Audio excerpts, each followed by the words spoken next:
Okay, here we go. My apologies for that. I figured I'd start the stream up and get everything set so I didn't have to rush. And then give myself some breakfast, because it's important not to not to neglect your body when it's saying, I need food. Good morning, daughter. You started a new DB project. Nice. How's that going?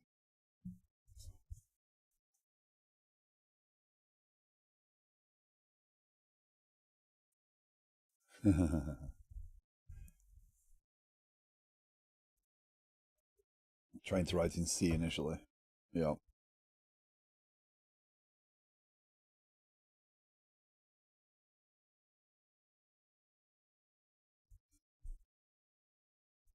Gotcha. You got it towards C sharp.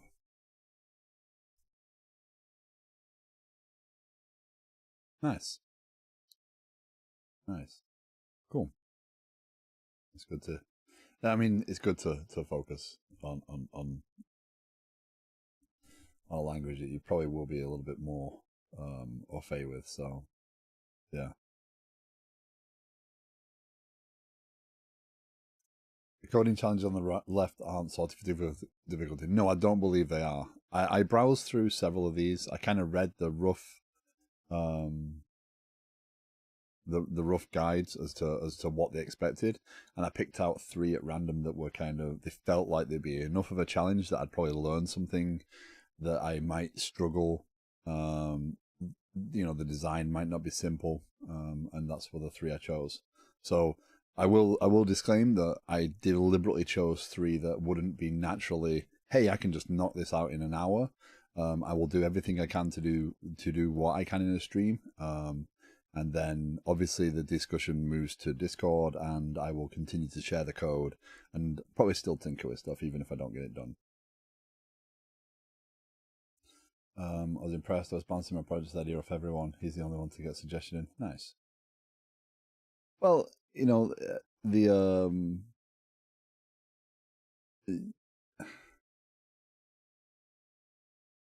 it's your challenge, right? It's your learning, so you get to decide how you do it and what you do and what is your goal. Obviously your goal is to get the database thing done, not to struggle through using C. Otherwise, writing a load balancer before writing the calculator. Yeah, they're sorted. Very interesting. So this site is codingchallenges.fyi. The links to this are in the Sarav in YouTube is saying he published these every week, so he published them as an actual set of challenges.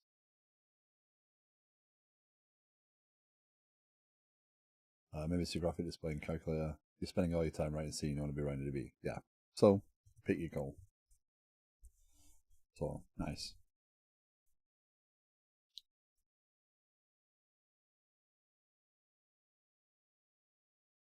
I'm trying to keep an eye on and make sure that the chat is readable above the screen, because YouTube is significantly behind Twitch in terms of its update. So yeah, it's appearing there. Okay. Hi Essa, how you doing? Good morning. Watching Tim getting started into testing is hard to offer advice. Timbode. Timbode is a sore person. I don't think you'd. I don't think you'd give advice to him necessarily. He's a super smart guy, and he's kind of got his ways, right? By the way, how do you do that? The messages first appear in the stream and then in the chat. Well, this is just a plugin. I'm using Streamlabs, so they have a browser source and they do all the chat capture. If I had my own bot set up to catch it, I'd probably do that.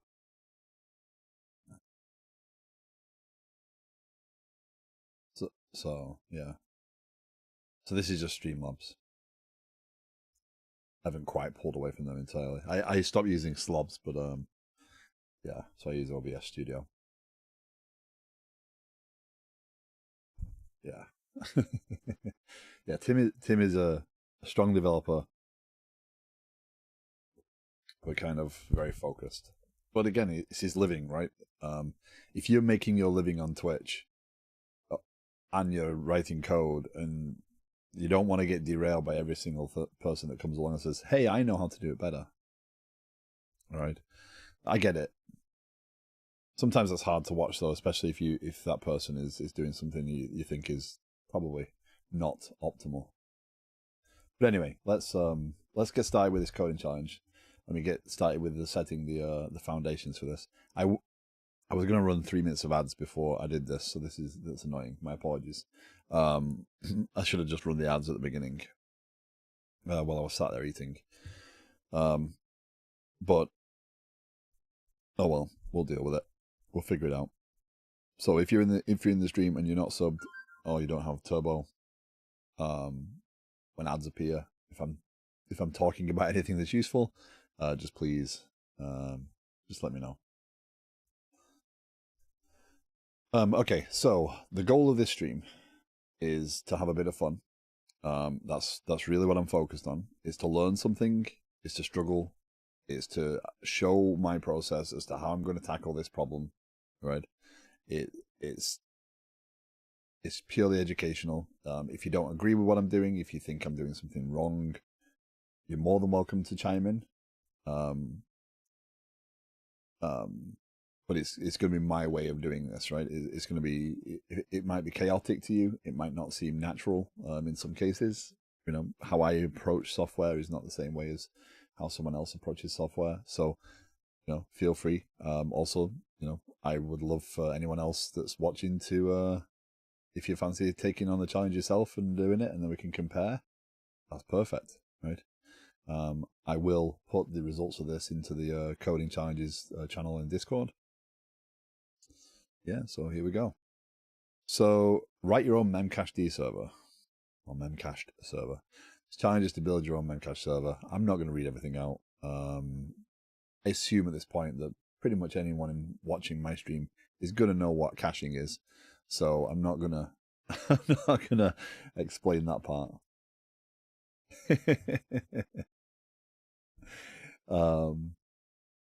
So the challenge is building our own. Memcached supports the client-server architecture with each client aware of all the servers, but the servers are unaware of each other and do not communicate. If a client wishes to... each client aware of all the servers, so you tell it which servers you're going to. If a client wishes to set or read the value corresponding to a certain key, the client's library first computes a hash of the key to determine which server to use. This provides a simple form of sharding and creates a highly scalable shared nothing architecture across the Memcached servers. When the server receives a request, it computes a second hash of the key to determine where to store the read the corresponding value. Values are stored in RAM. If a server runs out of RAM, it discards the oldest values. Memcached is a transitory cache. Client cannot assume that the data is still in cache when they need it. Step 0. Like all good software engineering, we're zero indexed. In this step, we're going to set up our environment. Ready to begin deploying. I'll leave you to set up your idea of choice and programming language of choice. After that, I suggest you ensuring you have a telnet client so you can test your server. Memcached uses a very simple text protocol. That's the protocol. Rambling Geek. Merry Christmas. Good afternoon. How are you doing?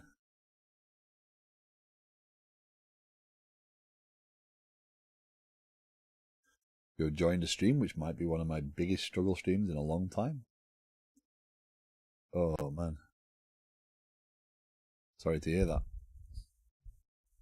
Oh, hopefully it clears up right around tomorrow. And then you can have a good Christmas.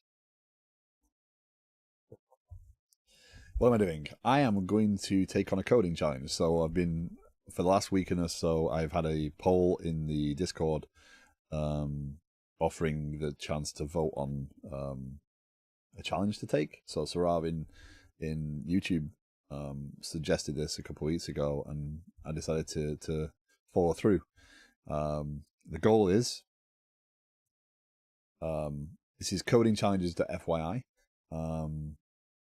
I should have set up a shortcut to this beforehand, but in the Discord there is definitely a link to it in the Coding Challenges channel, and basically it's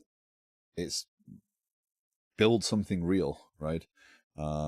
Figure out how to write it. So the goal of this stream is to just see how far I can get through it. You know, I'm not going to be, hey, I'm going to do this, you know.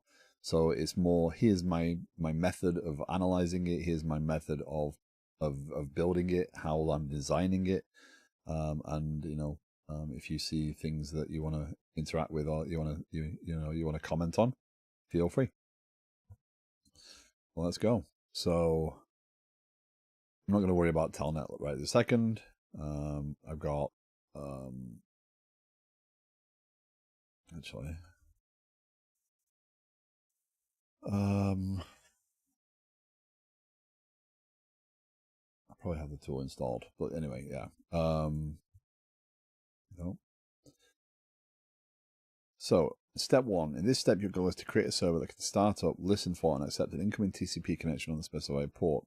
Memcached uses 11.2.11 by default, so if no port is specified, your server should use that.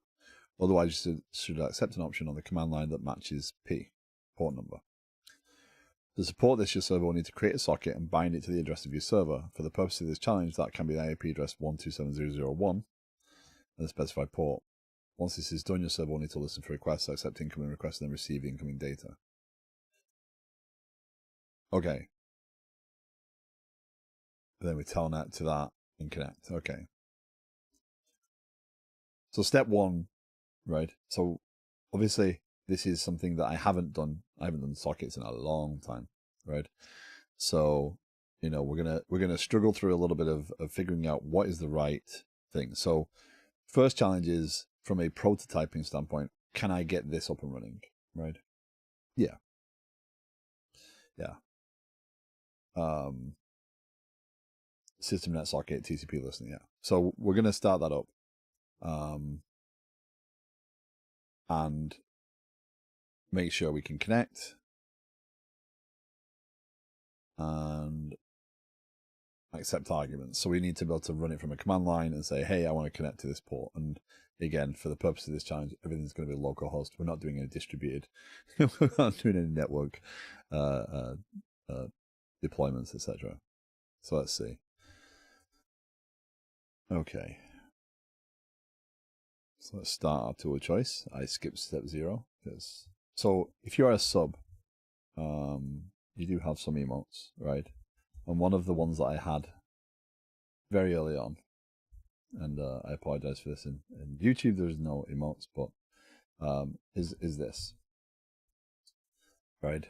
In general, I know that the stream is a family-friendly stream, and that is not a family-friendly acronym, but it is something that people, when they first join the stream, notice very early on is I'm not a big reader, right?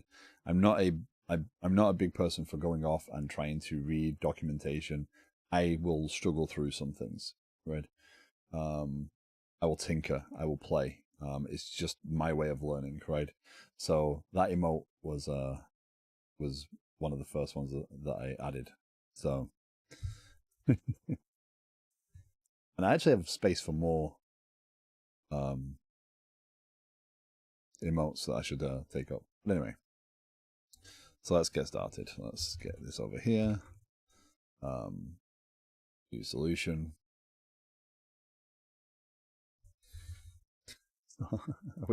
I wish Ryder had some concept of, hey, I want to default everything to this monitor. I've moved everything over. Okay, so we're going to start a new console application. Actually, let's start a new solution, right? Projects. Let's do stream challenges.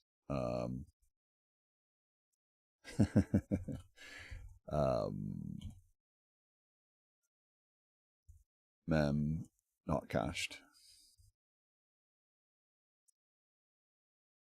is our solution. And of course it opened back up on the other monitor, because why wouldn't it do?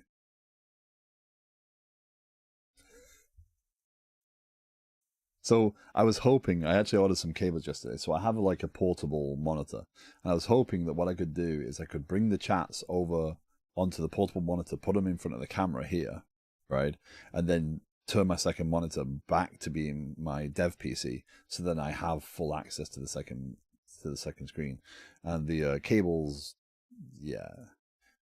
If it was like dog biscuits or a chew toy or something, they'd have delivered it at 4 a.m. But because it's something I actually needed, it got delivered. It'll be delivered probably right near the end of the stream. So,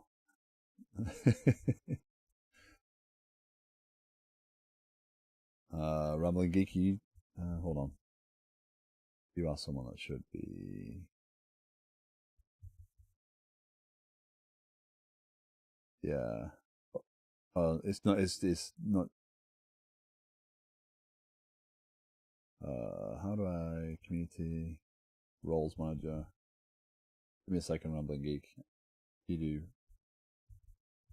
do warrant this?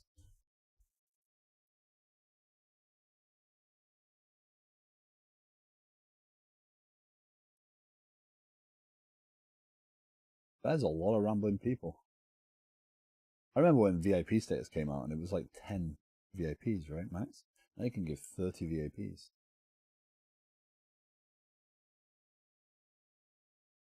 Yeah, you should have VIPs, so you should be able to post the link if you want now.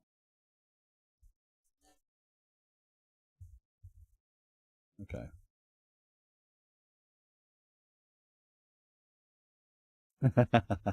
The teleprompter. Yeah, I'm not sure. Uh I'm not sure. I mean, putting the camera getting a decent camera to start with was like a I do feel that the stream does better with visual, but definitely it's I'm not sure I want teleprompter yet, but the plan was to put a chat window right below the camera, so I would be reading the chat from the camera. So yeah, so I got a it's not a great camera, it's a Lumix G7, so that's why it's not. I had a yeah, indeed, I had a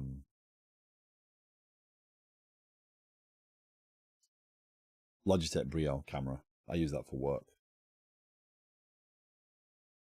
The problem is when you stop streaming, like me. Yeah. Okay, so let's create a simple. You haven't stopped streaming. You just taken a break. So the thing about streaming is you have to decide, and this is where I've struggled, right? You have to decide, what are you streaming for, right? Are you streaming because you want to meet other people and have other people come in? So a little bit of that for me. I love meeting other professionals. I love, you know, expanding to YouTube. Obviously that opens up the doors. Although some people recommend not doing that because it's not community growing. But I disagree. But why are you streaming? Are you streaming because you want to show off your skills? Are you streaming because you need to? Are you trying to build a career around it? Are you game streaming? Right? I don't game stream. I should do. So I don't. I'm not going to open it up, but you can see behind me, right, the shelves of games. But that's all around me, right? One day it would be nice to have kind of a set made up from them. But there's just boxes and things as well. But I think that building building a community that is trusting and friendly and not judgmental and is full of people that are willing to help and jump in is kind of the goal for most of us that don't stream full time, right? Um, it's good to have that feedback, those opinions. So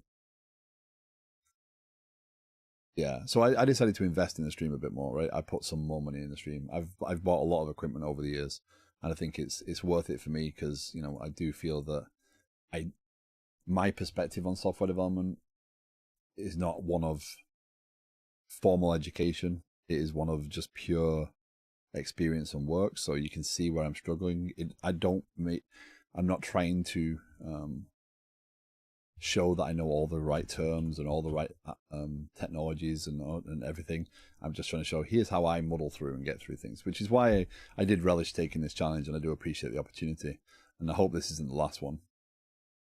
But I may struggle here, right? I may not get everything you expect done, and that's okay. But if you know something that I don't, like before, Essa posting, here's what you need, right? That's helpful, and I don't mind that, because it is prompting me to go to the right thing. It's still on me to show, hey, I know how to read that API and figure out how to do what I need to do without the hand holding, and that's kind of what I like to do. So you should stream, because if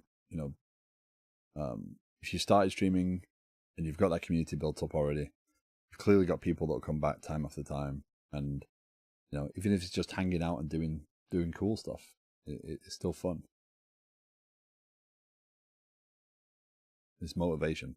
So anyway, let's call this we'll call this server for now, right? Yeah, I have to figure out my why. Yeah, if you're streaming and you're like, hey, look at what I'm doing, that's great. But that's kind of like I've joined several streams where it's like, don't talk to me. I don't want to talk to chat. I'm just streaming because I can. I often feel like I don't know what I'm doing, then get embarrassed. That stopped me for a while. That stopped me and worrying that because some people understand some concepts in depth, is going to make me look foolish. But you know what? If I can show that even someone who has managed to make a career out of this, who has lived through all these changes in technology and still continues to grow and learn, if that's not motivational, then I don't know what is. To those that have that imposter syndrome, every day, 25 years in, I still suffer from that imposter syndrome. It never goes away. Every time I hit that start stream button, every time, right? I see people like Dota who are completely insane in their ability to retain information, gather information, understand concepts, etc. And I'm like, I wish I could do that. But we all get it. We all suffer from it at some point. It's perfectly fine. The reality is, each one of us has different talents. Each one of us has something we can bring to the table. And I think it keeps us in check, right? It should keep you in check. It should make sure that you are saying, hey, do I know that? Do I think I know that, right? And it's why I do believe that just because you've been doing this for 5 minutes doesn't mean that you don't have a perspective, because the way you learn something as well can be a different perspective on the information, and you might have learned something different. Like, the opportunity to meet Essa and Sarav and these people bring us other concepts, other things, other information that they've found. That is what is the beauty of Twitch and this general community, is the ability to grow our bound, because there's so much information to take in. You can't know everything. For me, it happens less often, but I noticed it yesterday, less often than it used to. Right, because you're more and more confident with your development, right? When you're starting out and you're comparing yourself, like if you're comparing yourself to me, right? But you haven't been doing it for long enough. You haven't been doing it for that long. So why should you have some of that knowledge, right? I have some more experiences in different things, right? So I can bring them to you and share them. And that's kind of why imposter syndrome is really damaging if you let it get hold, right? You're learning, you're growing. There's nothing beyond you. You're smart enough to be able to do this stuff. And it does bug me. And I apologize for the rant, and I will get back to the purpose of the stream, I promise. But it does bug me when people are like, programming is easy. Anyone can pick up programming. Yes, anyone can pick up how to put some instructions into an editor and make it do a thing, right? I've watched people who can do programming, right? But caring, crafting, building, those are the things that take time. And those are the things that people like yourselves care about, right? The fact that people are posting things like this, challenges like this, like wanting to understand how I approach a challenge like this, posting links to event sourcing and event streaming and all those sorts of things that we've been exposed to in the last couple of weeks. That is why I stream is building that community and understanding that, you know, I don't know everything. I can learn. I can grow. And you should never stop. You should never believe, oh, I've been doing this for 10 years. I don't need to be told by a junior how to do this. Why? they might have learned something. In comparison to others is both human nature and hard to stop. Keeping up with the Joneses. It is. But you should know that you also have something. And you know, Rambling Geek, you're a late starter in the software development piece, but you're not a newbie in the technology, right? You understand a lot more about some of these things, and so you can take that experience and apply that experience to your software development. Yeah, I've heard that expression, keeping up with the Joneses. Yeah. Like, I look at people like Primogen, right? And I'm like, that person is on another level. The arrogance is taking hold a little bit, but, you know, it's, but their brain works a different way, right? And so they're amazing to watch because they can just slap out code, but most of us aren't that way. Yeah. So let's get something coded, shall we? Okay. So we need to get a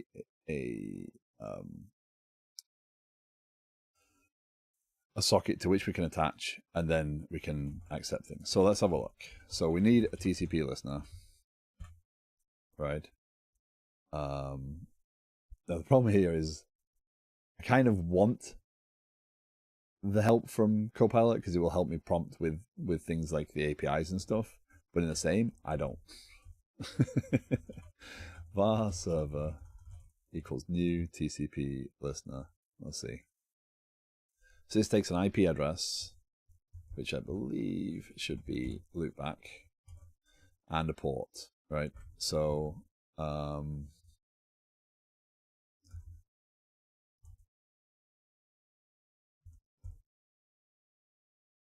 let's start with making sure we know how to get this part working, right? So we don't, yes, I get this part. We need to make it configurable, but let's start on step 1 first, right? We need to build this up. We need to get this understanding. So what I'm going to do is I'm going to go through the steps as much as I can. And when we need to stop and understand something, I'll implement it in the basic way, because that helps me understand how it's actually functioning, right? So, and then I'll refine it. If I start from trying to make the perfect solution, I'm going to fail. So I need to build on my knowledge bit by bit by bit, right? So that should be the basics. Is that a blocking call? I believe that is a blocking call. So how do we do server dot? No, that's not. So for reference, my first experience with using sockets was actually writing a parking system in 2004, 2005-ish. And what I had is I had .NET Compact Framework mobile devices that had to communicate with a server in the office, which was backed by SQL, but then had polling stuff to a Unix-based text system that I'd written an XML producer for. So all the data it actually produced XML documents that this server could pick up from a directory on the actual server. Is Memcached a single-threaded? I mean, no. So what will happen is when it's a single entry point, right? But what will happen is it will receive a socket connection, and then you can spool that off and make that its own managed connection. So it is multi-threaded. That's kind of why it's not just good enough to say so. So what I need to do is, I believe, is make sure I'm using the right APIs here. So you see these methods, accept socket, accept TCP client, right? Begin accept socket, begin accept TCP client. These are the asynchronous methods that will allow us to kind of, hey, I've got a connection, now go and hand that off and spool that up. Yeah, I'm not good with sockets, I should learn them more. I think I tried to implement sockets for 1 to 2 days and then stopped because I realized it was hard. Redis is single threaded. I'm not sure. Well, Redis is an API. So behind the scenes, probably not.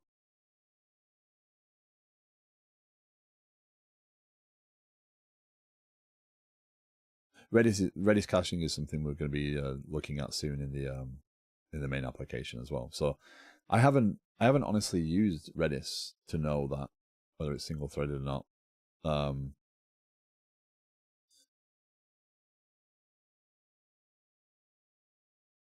But again, I think it's the same thing where you basically establish a connection and you're handed off a socket. So it's single threaded in so much as it's constantly running waiting, right? So it is single threaded, but it's not. It's going to distribute those connections, and then you maintain a connection with kind of your own piece. So let's figure out accepts a pending connection request as asynchronous operation. Begin accepts socket asynchronous twice of incoming attempt. I assume socket. I don't want to necessarily assume that I'm receiving TCP client. I mean, I will be doing, but because watch, if we just do start, right, that's not going to do very much.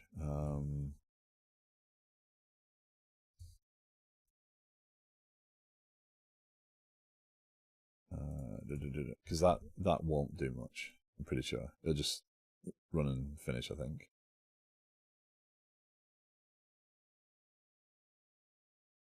Yeah.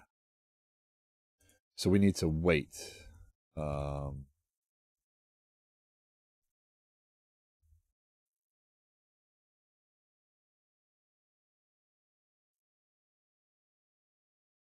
listening. That's fine.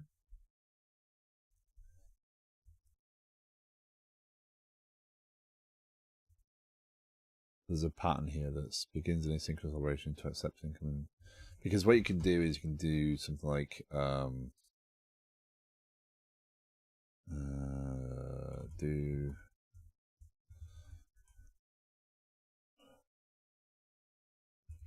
I need a cancellation token source.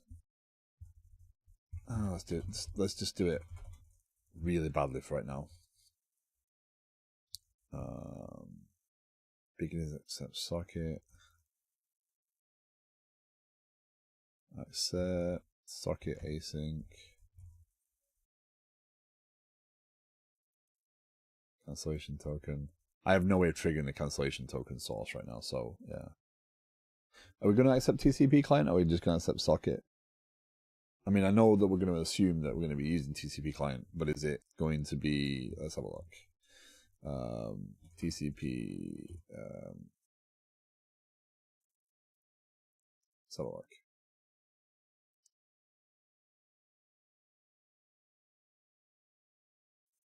But again, looking at the docs gives us the enter the, yeah. Accept TCP client. Why not? You could also use server.accept socket here.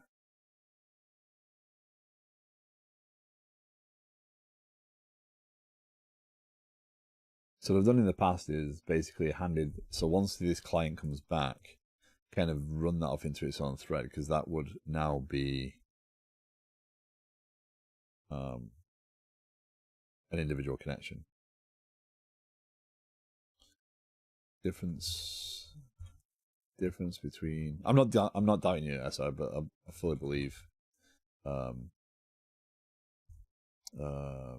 accept TCP client and accept socket.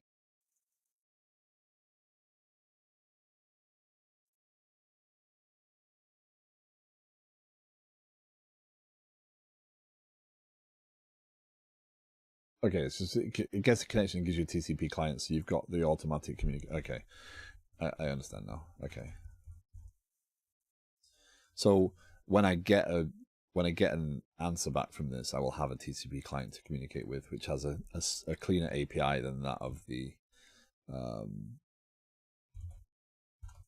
var client equals, right? And then you can read in from it. Okay, so let's have a look at the documentation. So using client, get the stream, loop to receive all data sent, translate data, send back response. Okay, so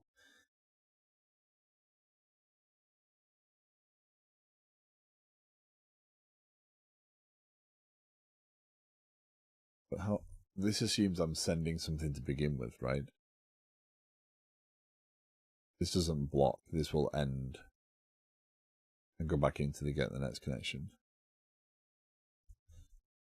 Let's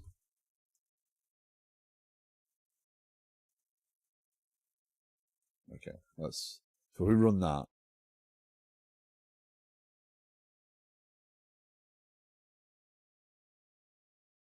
I just realised just how long it has been since I've actually done this.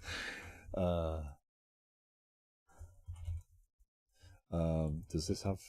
No, it does not. What's the I thought I had the tool installed for.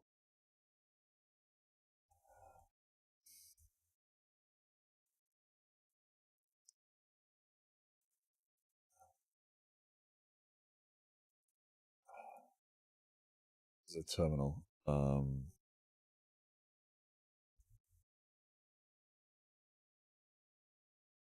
What's the? Why am I brain going blank on this one? I have a software for terminal so I can do TTY stuff. A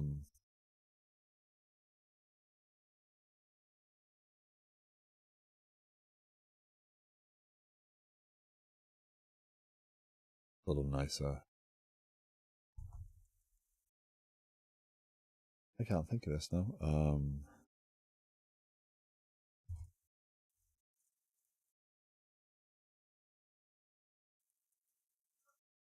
Terminal software, putty. Putty's not the one I'm thinking of, but putty's going to do. Hello, putty. Do I have to have an installer? It doesn't really hurt me to do it, but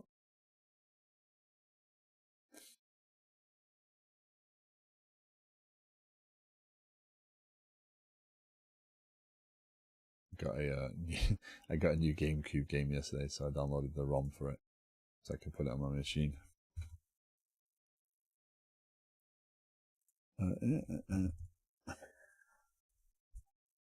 Apologies, I have got to apparently go to the screen anyway, so I won't see chat for a minute. If buttons work.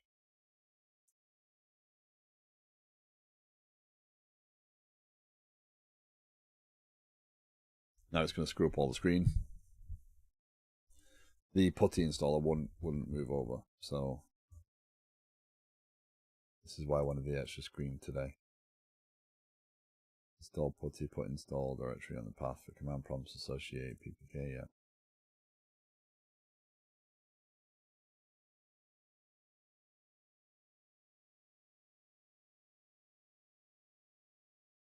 I don't need the readme. Actually, that works well because I had a screen up that I shouldn't have had. Awesome.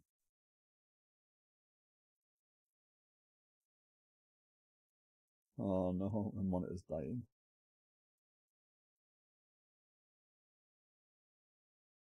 The monitor buttons aren't functioning correctly. Okay, so we're gonna do putty one.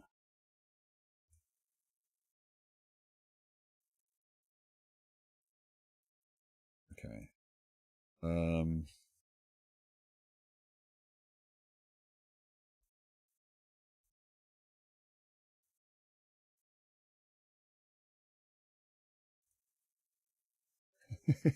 It will not move. What's the command? M?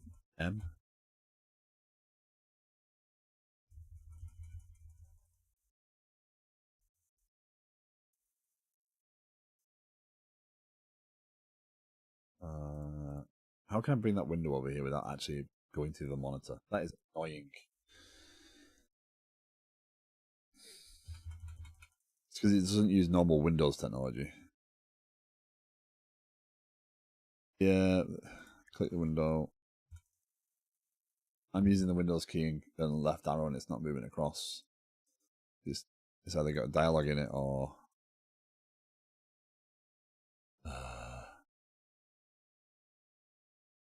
just want to shift it to a different screen. Like Windows 11, like it doesn't show the menu on both start. Because it's not an actual movable window. So even if you do the alt space M, whatever it is, to move the window, it doesn't do it.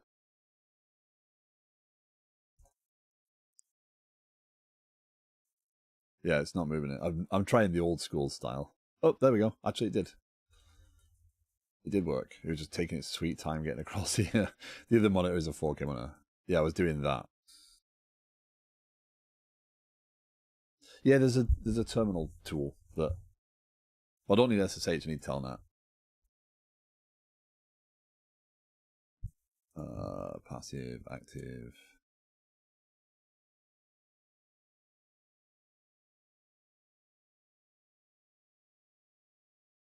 No, Telnet.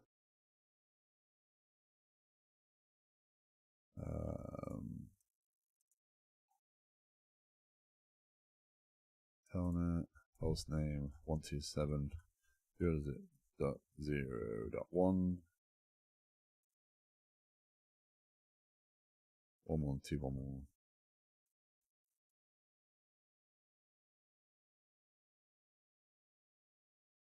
Tell me that's prompting me to do something.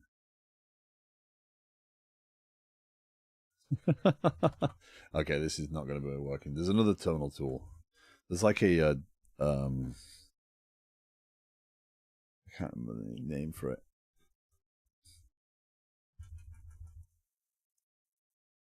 No, not just Telnet. I mean, oh, there you go. It did connect.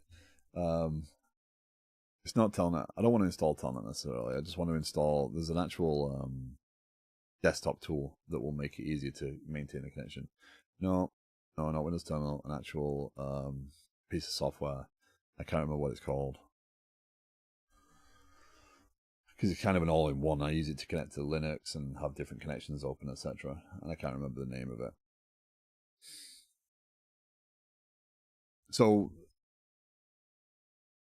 I genuinely did not look at this other than the brief description to begin with because I wanted to be realistic about how I was going to approach the entire thing, chaos and all. You know, in a real world situation, the only difference here would be I'd be given some sort of spec, and I'd actually know what I was going to research, right? So working with the sockets again, that's just refreshing my memory and making sure I understand how to work with them. Desktop, terminal, client, software, open source. Let's see if I can jog my memory. Not M remote, but similar. We're getting there. Not X term. It is something term though.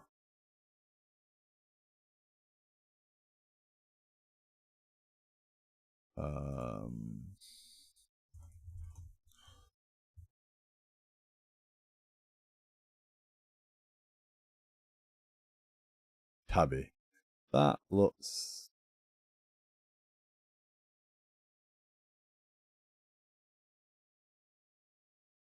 Let's go with that.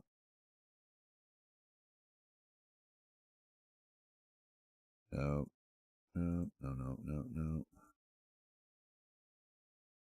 MOBA X term. That's what I want. MOBA X term.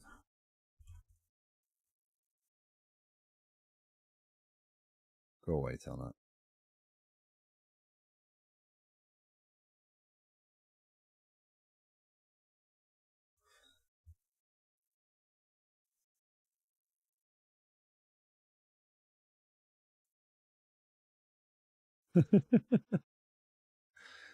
Mobile extern. This is what I want. It's a full. I can get it and I can use it and I can keep the tabs open and I can reestablish them. It'll just make this much easier. And I don't have to install it. Just remind me later on to uninstall Putty.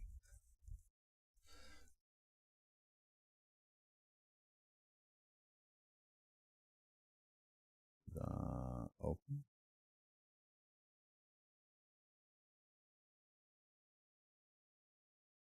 I did open, yeah. So the benefit of doing it the way I'm doing it here, by the way, is in terms of Windows, is that my primary Windows monitor is the other monitor, so I can control things and I can keep things off screen that I need to keep off screen. But it does mean that I struggle through some stuff like this.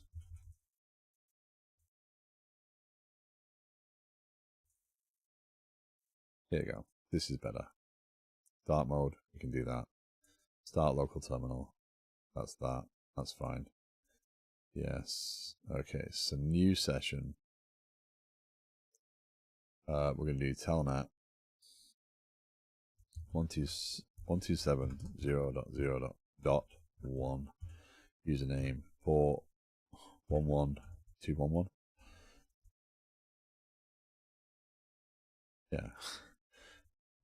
I was doubting myself then. 211. Okay. And okay that. So we got connected again. Okay, so there's no necessary problem. It's just the Windows movement. I don't have access to my second monitor very quickly yet. I'm waiting on some cables to get a screen set up so I can move chat to that screen, and then I can have my second monitor back again, which I was hoping would be here by 4 a.m. but they weren't. But Putty doesn't move around quite as easily. So now we've got this working. I can just double click it and go again. Okay, so we do get connected, and terminal radar, then you have everything on one screen. Yeah. I want to yeah. So because I kind of like the dual PC thing. I do like having the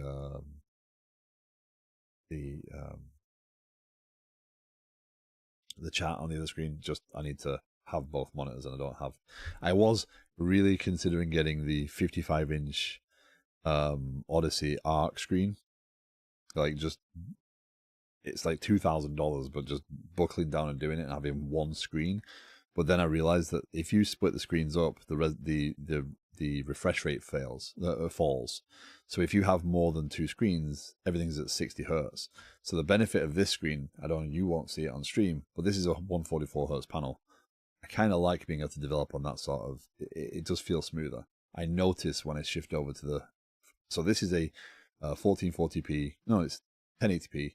144 hertz panel. The other monitor is a 4K 60 hertz panel.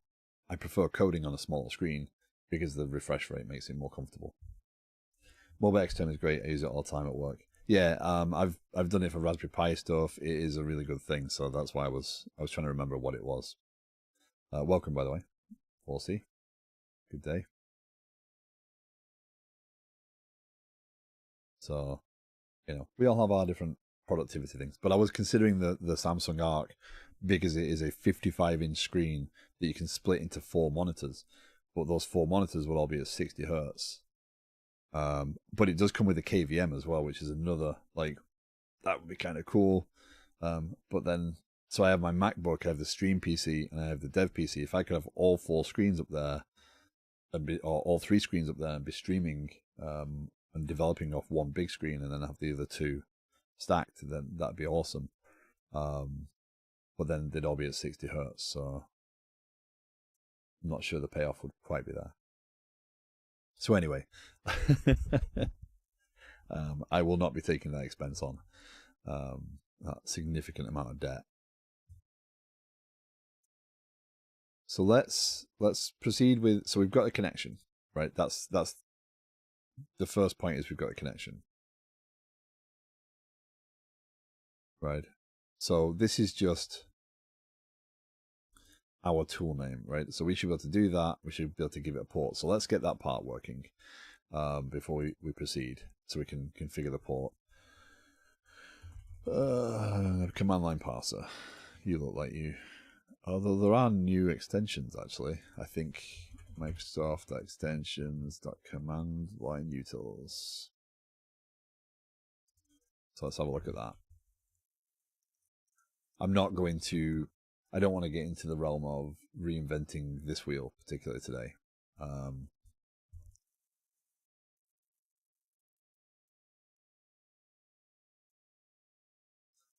So Microsoft have helpfully given us a library to do this. We're just going to find a sample, because why would we want a sample of how to use a tool like command line utils?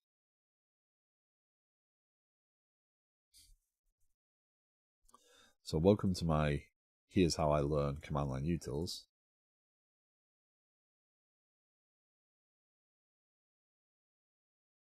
So I could go into, what's the other one there was command from configuration. No, just do command line utils. Command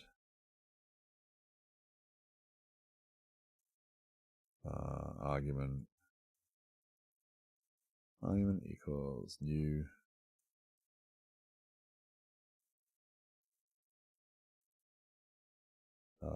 name equals port.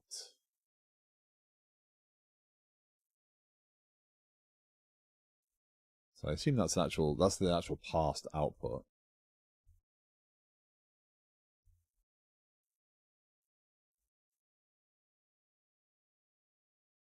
Okay.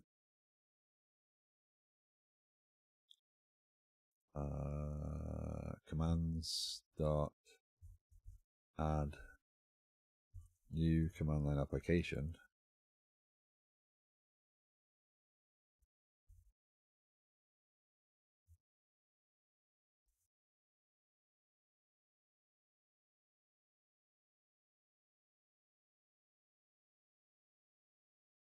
Name equals port.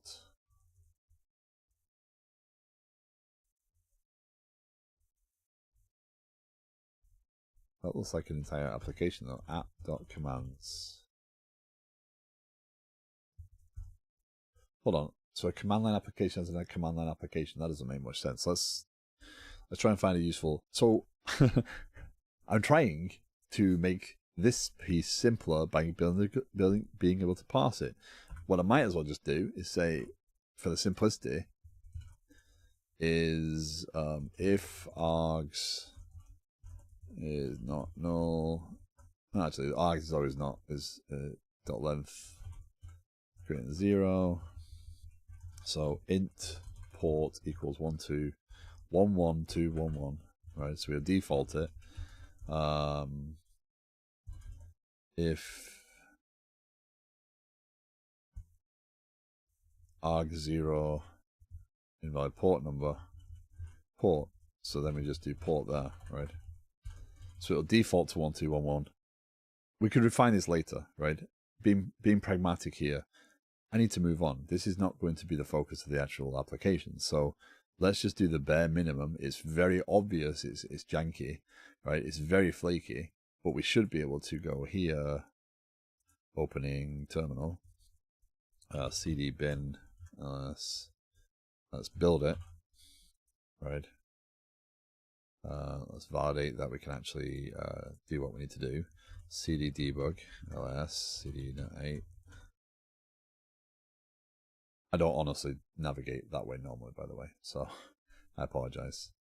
So let's do server 11311.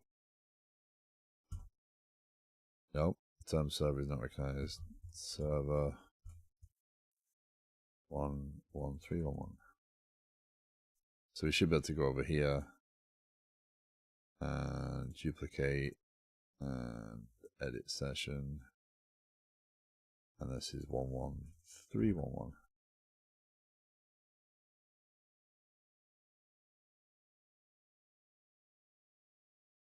Right, and that should connect. That's connected. Okay, so we know it takes the port number. Right, we don't need some. Right now, we don't need some complicated argument stuff. We are going to have to do that later, right? So the -p, I realize that that's a requirement, but we can come back and, because later on we've got to be able to do all sorts of other stuff. So with commands, etc. So parsing and stuff will be a refinement. So let's move forward. So we can connect. Is it perfect? No. It doesn't leave the connection open because this is stopped, right? Because once this gets the connection,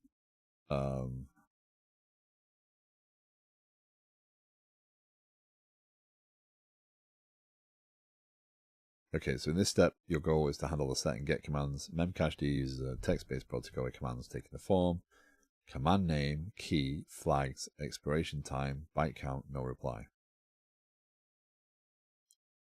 And then data. The field flags is an arbitrary 16-bit unsigned integer that the server stores along with the data and sends back when the data is retrieved. Arbitrary. The field byte count is the number of bytes. Is the number of bytes in the data block to follow, not including the /r/n.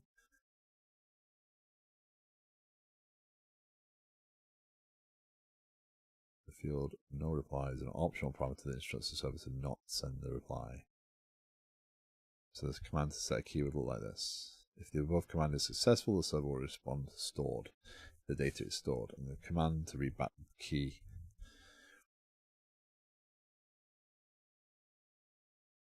So, Sarav, you might, I mean, in terms of the way this is designed so far, this looks very much single-threaded, single connection at a time.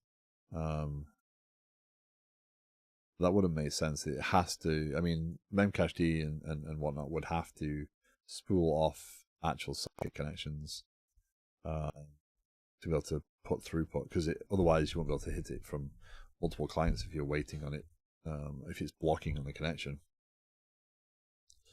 that would make it very slow. But the way this is being written so far is definitely single-threaded in that it's kind of like, hey, one client connected doing a thing.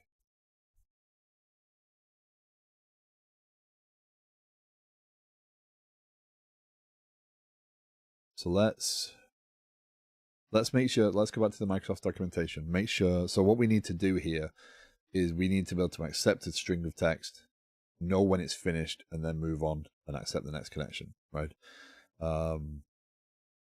So right now what will happen is when we actually open this connection, it's going to wait for our input. So we're going to have to send input into it.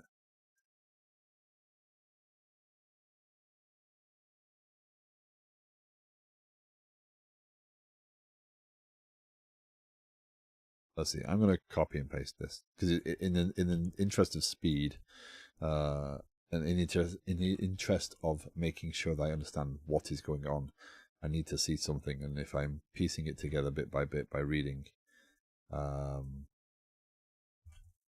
that's not going to help us. Okay, so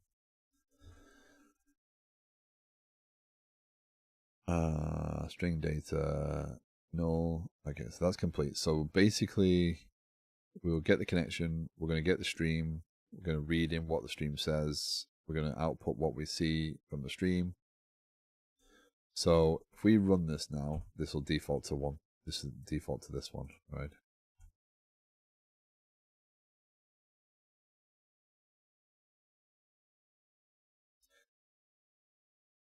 Yeah, so what would happen? What would happen, that's still running, is right now this is one connection, but what would happen is this would offload that socket connection to a pool, right? And that connection would then be maintained, because this is going to this is going to finish the moment the client stops sending data. We need to constantly keep reading from it until the client closes the connection and then put it back. So this call loop would actually be more distributing the actual socket connections and managing that.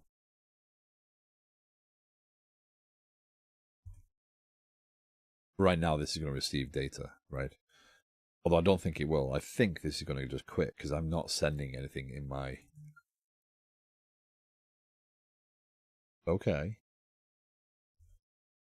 Received, sent.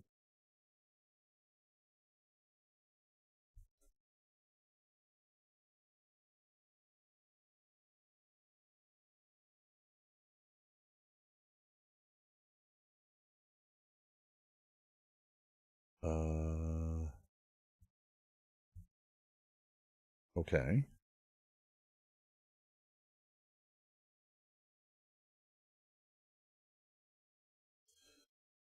So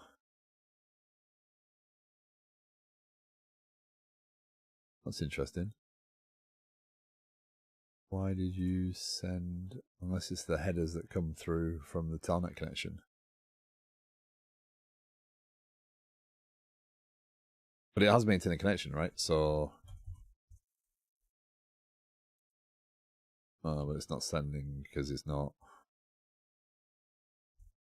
Oh, there we go. Received hello world, sent hello world. So,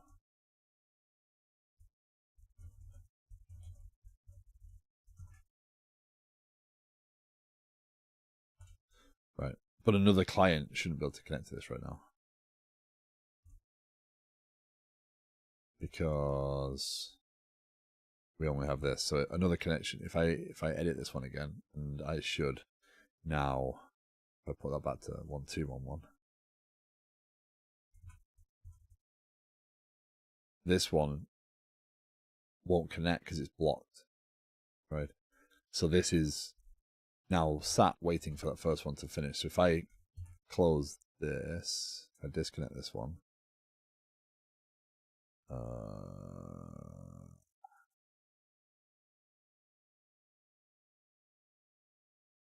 Disconnect. Yes. This one connects, right? So this is, it's not like it's lost, but it will block until it gets it. So that's kind of the pooling part of it, right? You want to make sure that our caching server is not going to be highly useful if we have to wait on other connections. It's not like you're going to get stuck, but yeah, let's close these down. So we move forward, right? So now we know that we can get information in. We just need to make sure that the message adheres to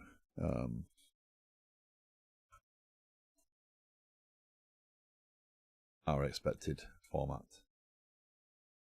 So let's go back over here.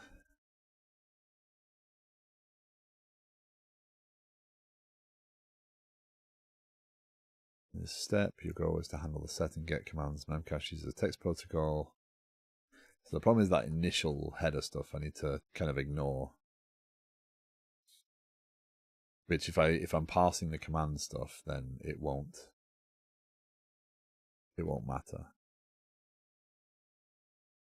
Because it'll just ignore it and not do anything with it. It'll just say, yep, it's part of what I'm getting.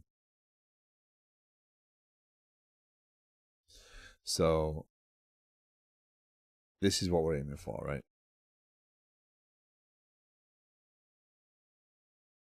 So question to chat. There's YouTube chat, there's Twitch chat. It looks like there's people in both. What approach would you take here? I'm genuinely interested. I mean, if you're going off and doing this challenge on your own, by the way, feel free not to join it. But I would be interested to know what sort of solution. Kani, thank you very much for the work. Appreciate that.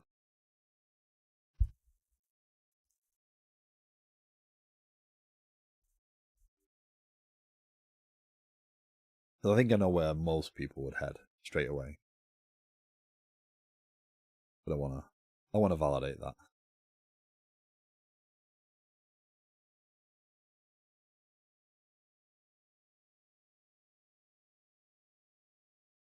Huh? I said Kani. not Connie. My accent making that sound weirder. I met Connie in Satolix's stream. Satolix is a game developer. Gotcha. Is an awesome streamer to watch. Lots of interaction and lots of fun on that stream, with some development mixed in. He has a very spicy bot. He has it hooked up to ChatGPT, and it has the privileges of being able to time out users. So if it thinks you're being too spicy, it will time you out.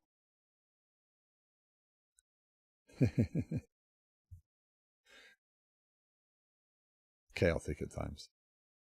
Okay, so how would most people approach this? I'm going to bet. Well, my go-to is going to be regex to start with. I do have another challenge, another tool that I would probably go to right this second, but it's a little bit more involved, and I do not have enough recall for it.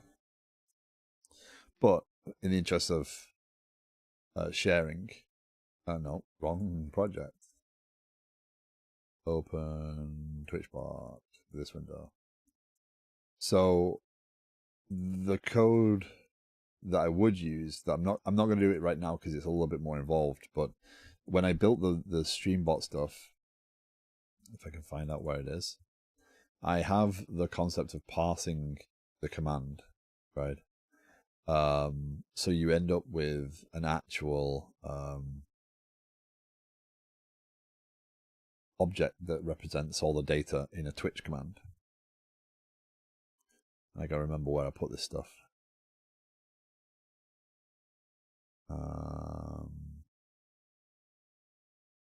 I really didn't name this very logically, did I? I'm sharing this because it matters. It matters in terms of helping others who might come across this same challenge. Parsing. I did put it somewhere. It's called the Twitch command parser. How useful. So Twitch, and I actually do have some tests, right? So a Twitch message underneath looks something like this in the IRC protocol, right? So what this has is a load of stuff at the beginning, and then it cuts to here, and then it has some information here, and then priv message, and then the actual message stuff, right? So parsing this was not something I was going to do with regex. So what I use is a library called Sprach. Is it the way I would pronounce it? Sprach. Sprache. And what this does is it kind of has this. It has this kind of language where you can kind of break up a string and parse it out and kind of give it some rules as to what it should look like. So it's kind of like regex plus, and it allows you to match this. So this is it, right? This is all that does the Twitch parsing. But then what I get out of it is an object that has all this data in it, right? So I have all the headers, I have the message, I have the actual commands, and I can parse to say, is it an actual command, i.e. does it start with exclamation mark, etc. So it actually pulls all that out. So if I was going to do this a little better, I think I'd do something like this, right? I'd take that string, I'd see if it matched the parser, and then take it that way. But sharing that, because that's how the Twitch bot does it. That code is all upon on GitHub. So, but I'm going to go with simple regex for right this second, right? So my favorite site for regex, right, is this one. This is what we're trying to match. You can't comment that out. It's just going to be a test string. So test hello 1213. So again, let's look at the rules. Command name is going to be string anything. Then there's going to be a space. So there's no spaces in the actual commands.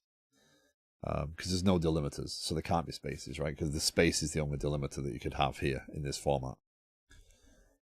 So this is going to be alphanumeric, then a space, then a key, which again I could.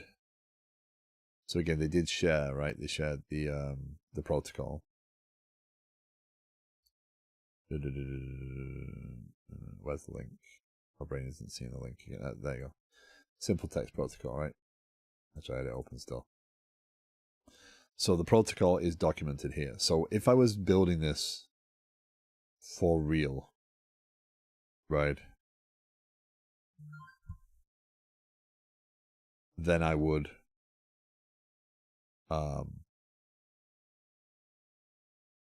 read through this document, identify all the use cases.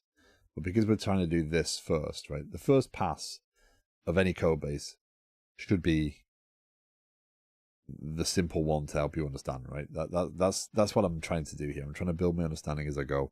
I don't want to overthink it. I don't want to over-engineer right now. Over-engineering comes later, right? For me, I need it to work first and then find all the cases that it fails, which is again why I don't put try catches in code. If you put a try catch in code, you're likely to miss something. So by not doing that, by writing the code in a very dumb way, because in reality, this would be a spike, right? If I was asked to implement this for real, this would be a spike. So I don't want to say this is perfect, perfect code. Apex, good morning. How you doing? Interesting take with the try catch. Don't put try catches in your code unless you need them, right? Good, good. Hopefully things went well yesterday. The interviews and whatnot. So yeah, so we gotta get something working. So if I put try catches in and hide things, then I might miss things. So I want to throw code at the screen, make it work, figure it out, understand the challenges that come with certain things, and kind of grow my knowledge. And then I start to become more comfortable with it. Wait till you hit it back on a couple. Good. Well, hopefully.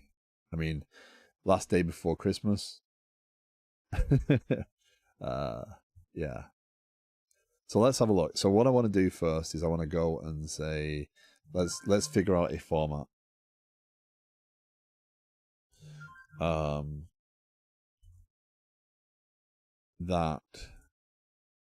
That works for this. So what I was doing was trying to figure out, so the field flag is a 16-bit unsigned integer, so I know these are digits and only digits. Let's take in the test commands. I was in the browser, right? So that's the test command, right? And that's what I'm trying to build.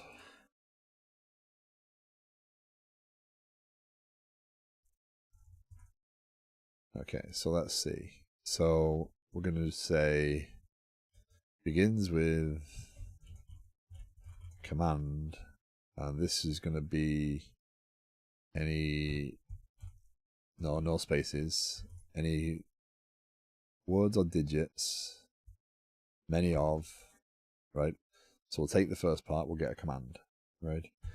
Then we see a space, and we then want another capturing group for the key. And this is similar, it's going to be a w/d star.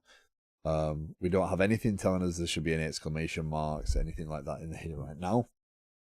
So, so we're good there. And then we need another space, and then we need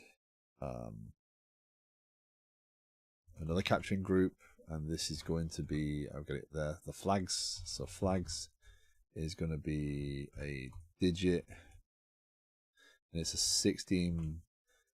16-bit unsigned integer, so we don't need to worry about any decimal places or anything in there, so that's fine. So that's our flags. And then we're going to need our x time, right, which again is something similar. Then the byte count, again, these are all integers, so we don't have to, nothing's too complicated here. Bytes slash w slash d, many of. And then we have something optional, which is the question of no reply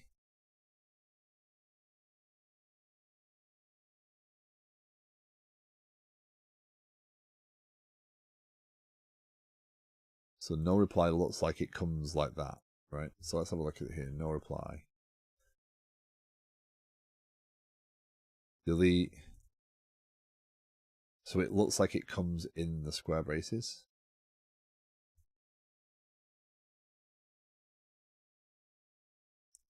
So we need to say that could be there or not. And we'll test it in a second, right? So we'll create another command, and this will be no reply. So then we have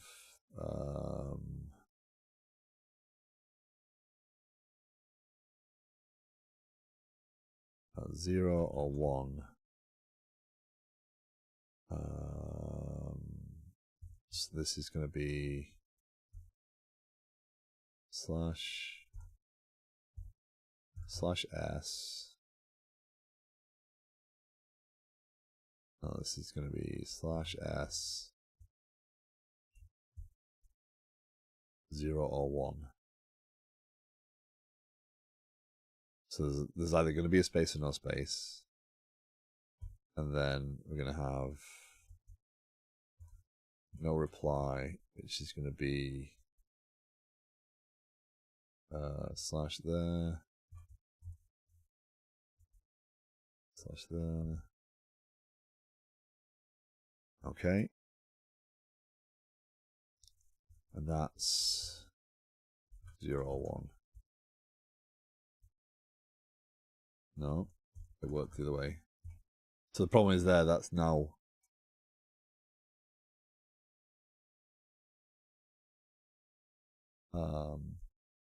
that is. Let me know if you can't read this, by the way. I've just dawned on me that it's a little small even on my screen, so my apologies.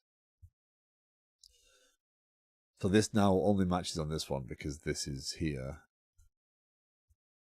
But I do want to say that's optional. That's not capturing. And that's 0 or 1. Right, there we go.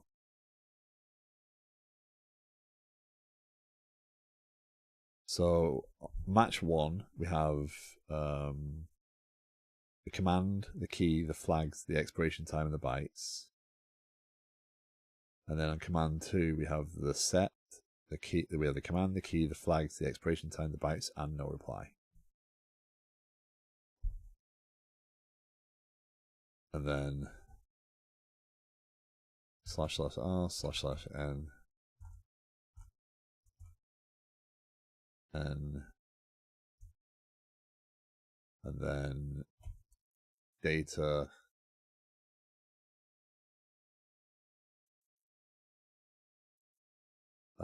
is dot star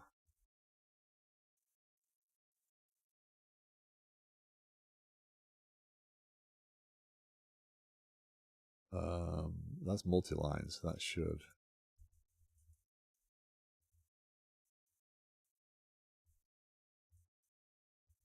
that's not that. I don't want that one. I want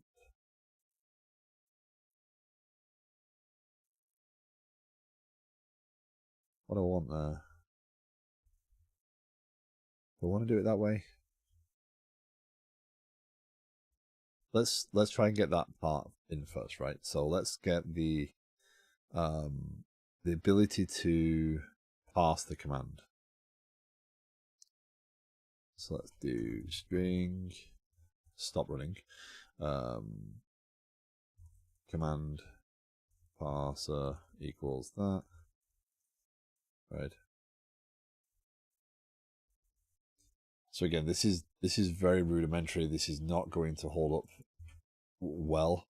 but it should do what we need it to do, right? So again, here we get the data and we get the string. So at this point, we know we can pass. So if regex dot match, because again, this is the first part of the data, right?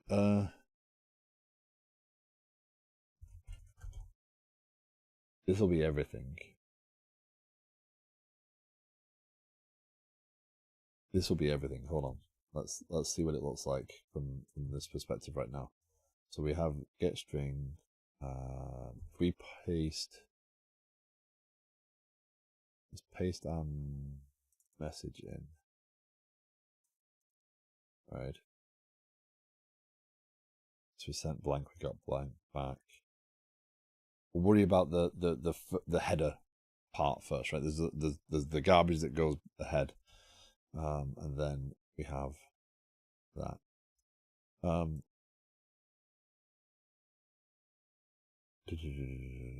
I need to take a break shortly, so I will take a few minutes, run ads so that they're out of the way. I might run 3 minutes and see if it'll leave me alone for a while. What am I doing?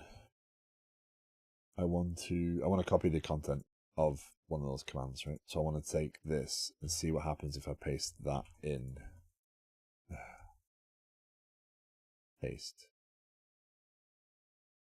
Show context menu. Paste. Okay. Interesting. Huh.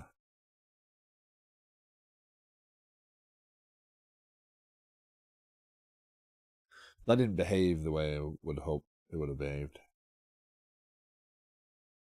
So that received that part, even though I pasted all of it in. So the RN counted, right? About to paste the following line. So it took that and then that and left that on the end and give me that back. But it received that part. It didn't receive the actual data. So now if I hit enter again, it receives the second part of the data, right?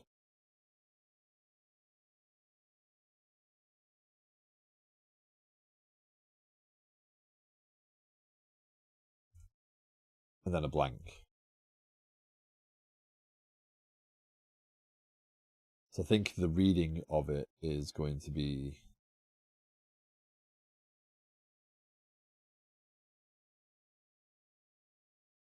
is it the reading or is it my encoding of RNs? That's going to be the challenge there. How it's reading them. Are there any options on terminals?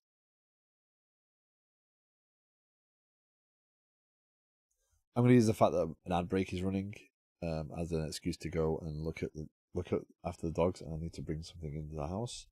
I will be right back.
Okay, I should be back.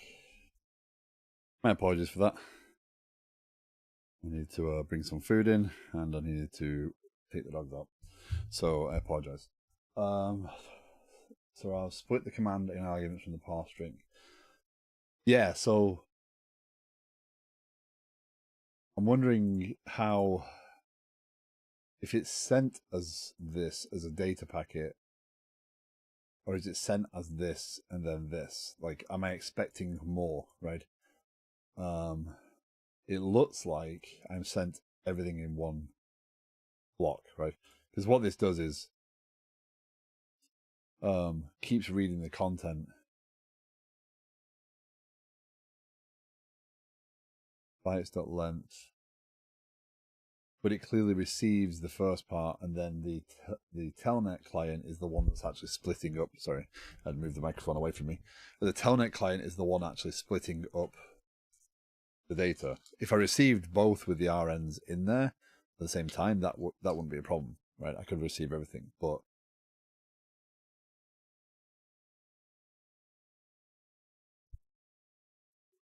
I am not.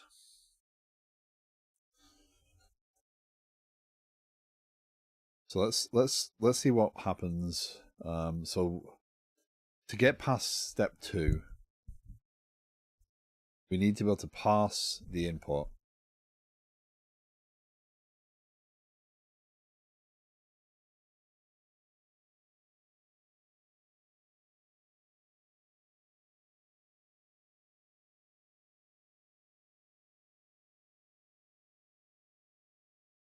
Worrying about the specifics of the commands is going to be a separate piece, obviously, right? But I'm just trying to figure out what is necessary to proceed past step 2 versus what is. I'm not trying to rush through it, but in the same, further steps may give me more information that allows me to understand behavior. It may help me. If you know this is now time to make Memcached to handle concurrent clients, you have 2 basic options. Okay, so we'll worry about that one afterwards. So we need to be able to receive the command and deal with the data. That's an absolute must for step 2. So again, the problem here is if we post this data in, we get this one, but then we're expecting more data. So do we put it into a state of now receive more, or do we put it into a state of, okay, yeah, it could have been received. So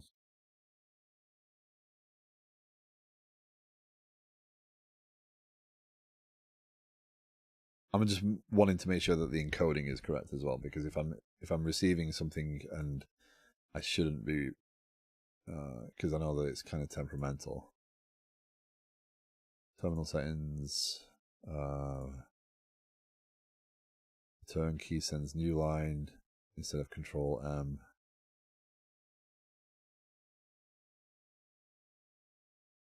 So that is, if I'm running, connecting,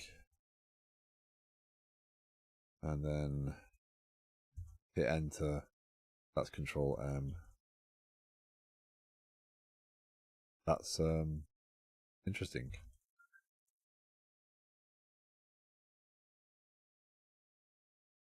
That's really interesting. What the heck happened there?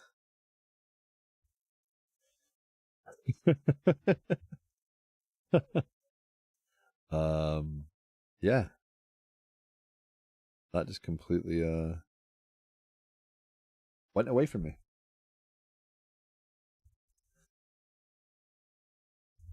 Let's do tools over. Let's try that again. So control and that hello world does that. Sorry.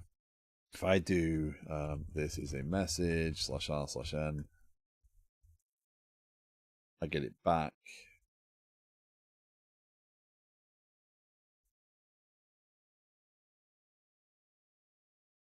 So do I?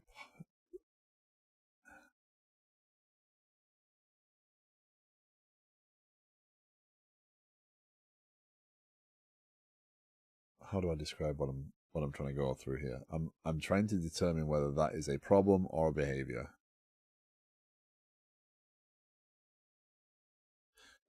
Let's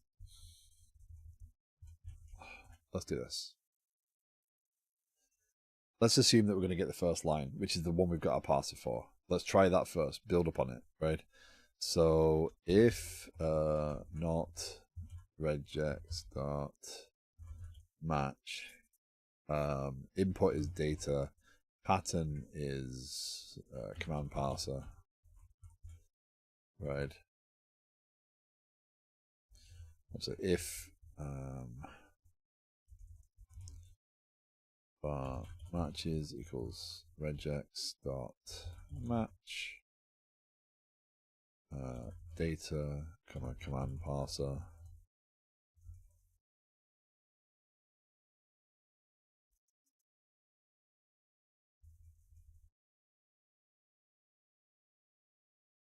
let's do multi-line for right a second. I don't think that matters. If matches dot success, then we're going to do stream dot write stored. Huh. Interesting, since it was /0 slash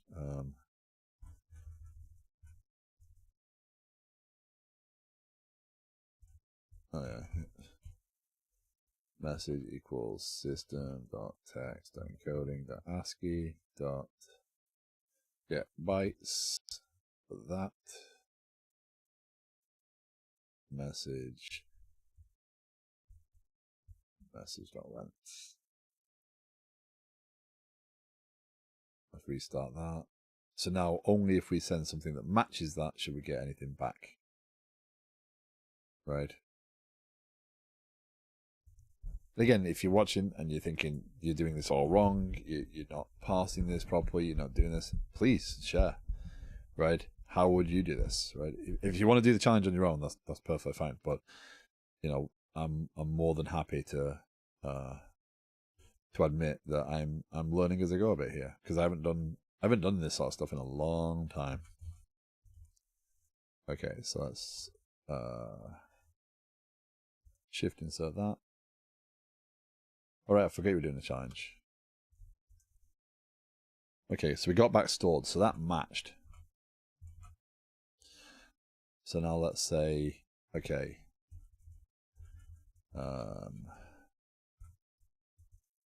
bar command equals. We tried advented code before this. I look at it all the time, and I get why it's appealing. I see how many people struggle to complete it, and I think it's if I wasn't doing code every day, then I probably would pick it up. This I picked up because it was prompted by someone in Sarav in YouTube chat, and it seemed like a good idea because it's a sort of thing that would be useful to do from time to time, because this is more analytical. This is actual a program, whereas the Advent of Code stuff is very much here's a little tricky challenge, figure out how to solve it in the cleverest possible way. And yeah, I don't want to get stuck on them. As this is one I can do. I can do this, and I can put this down. I can share this code. Yeah, let's go. Let's go. Come on, Copilot, you got this. You sent the command with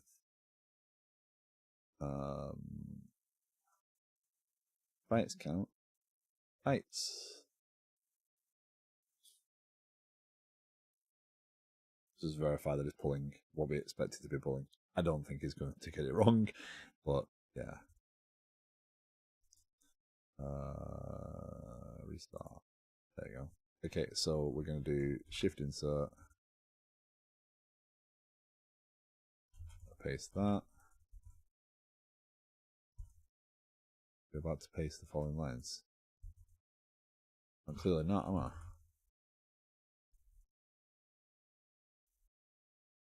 You sent the set with 4 bytes. Okay, our basic parsing is there. Sorry. What about you, Apex? Have you ever picked them up? The Advent of Code? I mean, I get the brain challenge, the brain teaser aspect, but if I'm writing code on stream and I'm writing code as part of my day to day, it's kind of like interview practice, right? If people give me those as interviews, by the way, if I was interviewing someone, I'm not looking for how clever they can be. I'm looking for how they solve the problem, right? This is actually more realistic, because it's kind of like I could talk to you about this, right? If you were writing this solution, or you wrote a solution for this, and I'd prompted some things like it should be unit testable, it should have error handling, etc. Right? I would prefer to see a developer develop this. I mean, I expect someone who has a year's worth of experience to do this sort of, hey, write a Memcached server, because it's a lot of learning on the fly, right? And that's kind of, I hope that's exactly why Sarav kind of wanted to see this, is because you could see that this doesn't just naturally, I just don't come to the screen and go, oh, well, we do this. I don't do this every day. This is still, I've got to learn things along the way. I've got to think about what's the optimal solution, what's the best solution. So I'd rather have someone sit down, write some actual code with some guidelines, and talk to them about it. Sorry, I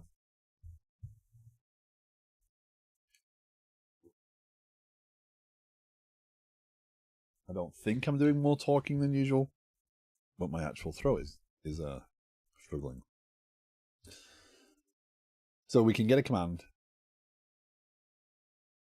but now we're expecting data, right?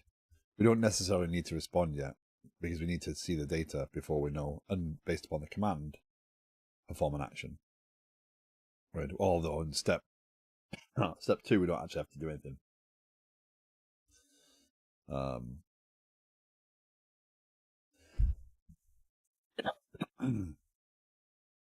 Although it does suggest that we implement them as part of step 2. So we should actually store them and retrieve them, apparently.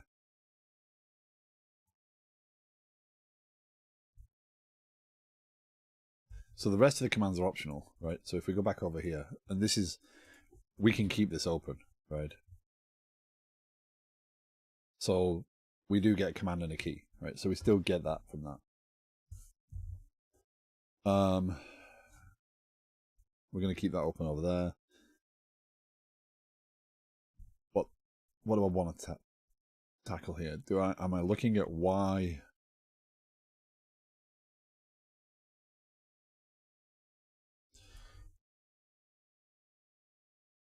Why? I get why Microsoft's doing it, but that's the sort of stuff that gets left in there, right?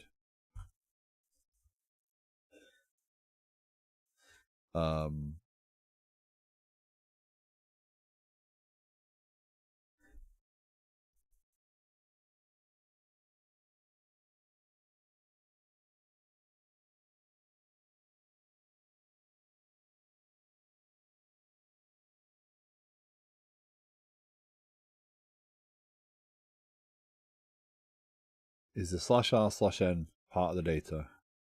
Then the data comes, or do I now say I'm expecting data in the next packet? Because right now I'm not reading that in, right?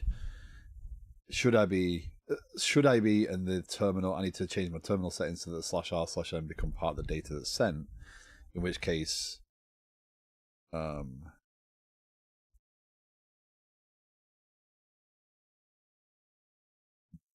let's have a look.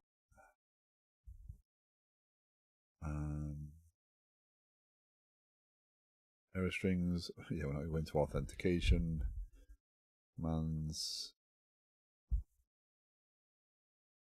And again, if anyone's looking at something, if they think I'm doing something wrong, if you know something, if you want to join in, you know, feel free. I'm not.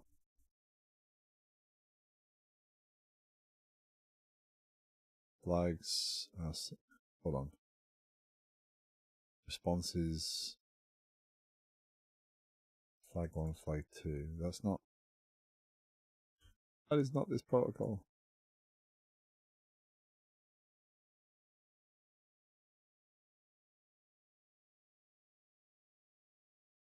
It's part of the data, but need to ignore when we set into the dictionary.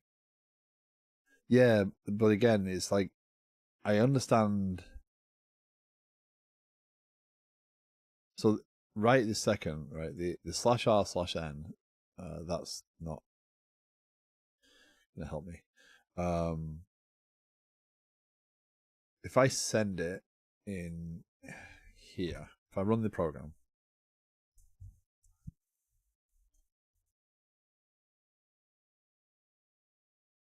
and I connect, right?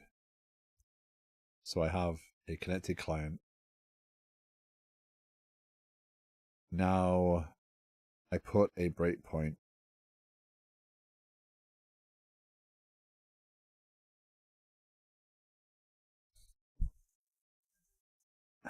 That's hold on. That's not correct. Hold on.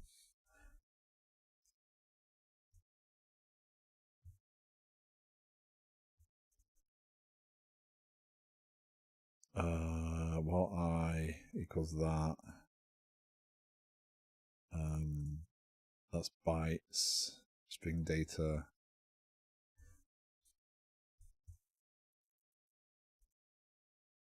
Data.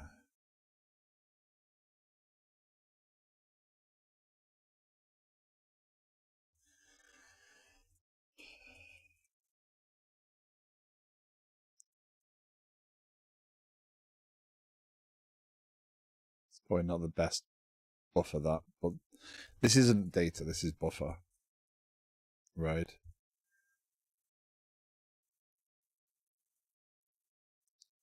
And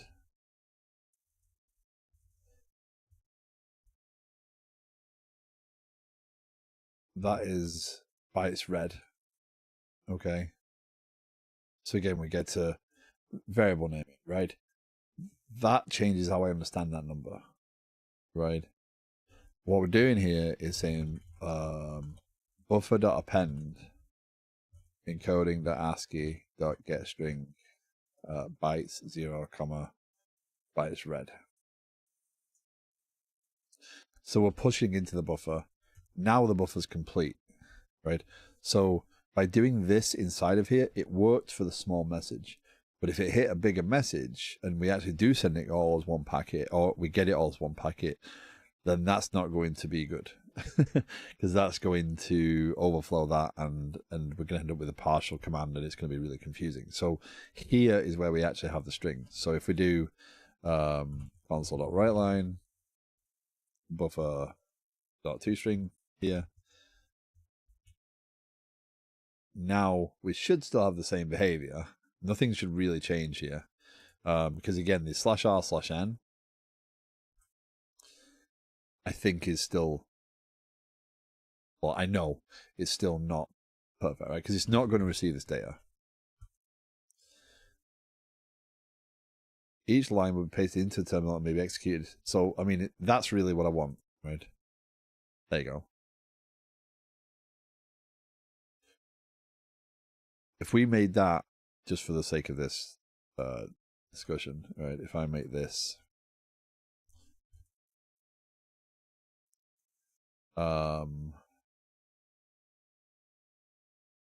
this doesn't matter, right? But if I make this lorem ipsum generator,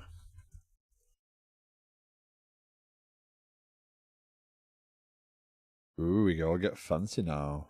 One paragraph, generate. that will be bigger than the buffer size, he says. Right? Because the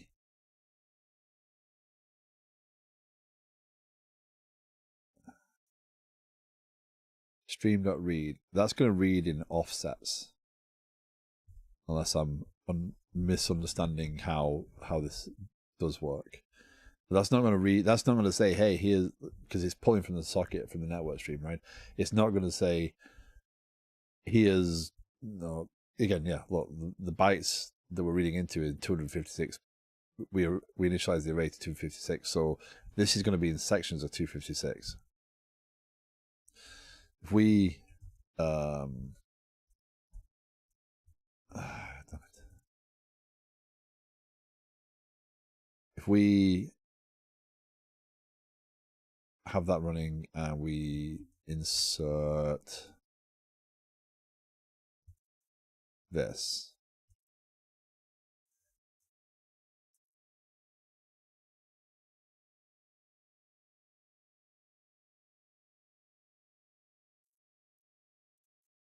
right?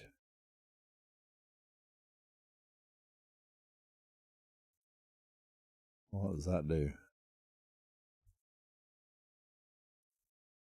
Right, so here we have bytes read 2. Is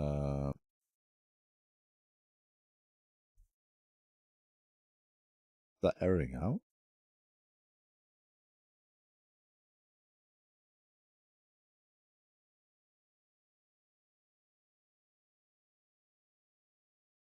Now if we insert that and hit enter, hit, damn it, /n.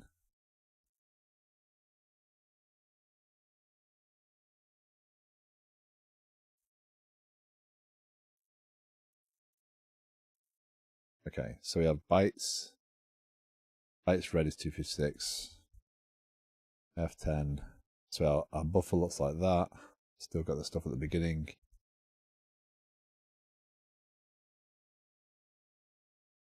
Right. So again, we're reading. Oh, that's why. This index has to be buffer dot length. No, it doesn't. 0 to the bytes read. It's the index of the string in bytes, right? So we're reading 0 to that. We're appending that, so that should work.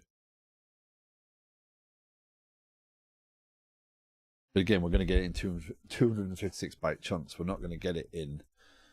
So why does it not hit here? Is it never 0?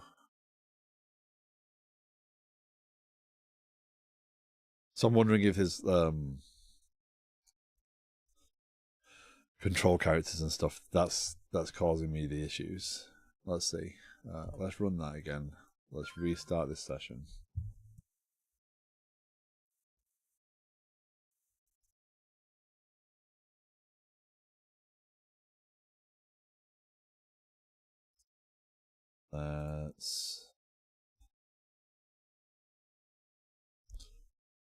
Let's paste that in. Why do we never get to that breakpoint is the question. So if we F5, right, if we have a look at the buffer, right, prone said it is growing, right, we are getting more and more text, right, our buffer's getting bigger, facilis layout. It should be close, right?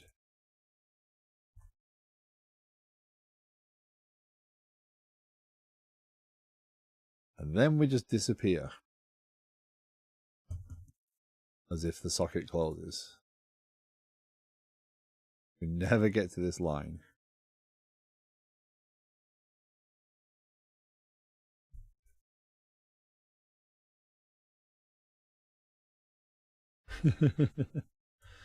So we don't get any output. We exit the thread. We're still running apparently, because if we paste it again and hit enter, we get there again. So our connection's still valid, but we never hit this breakpoint. But we don't hit this breakpoint again either. So we do get 1, 2, 3, 4, and then we just block.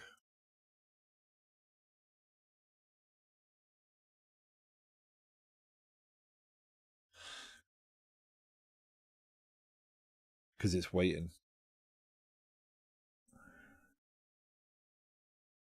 Only when it's 0 will it exit out.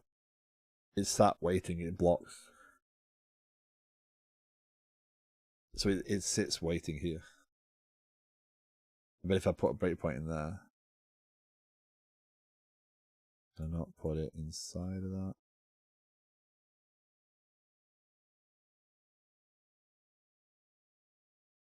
So we have no terminator.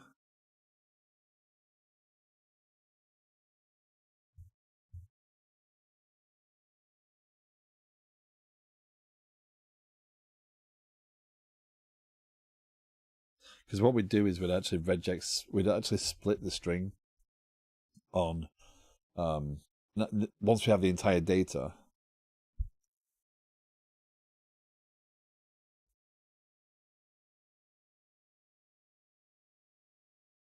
Yeah. So how do we know when? Do we have bytes read?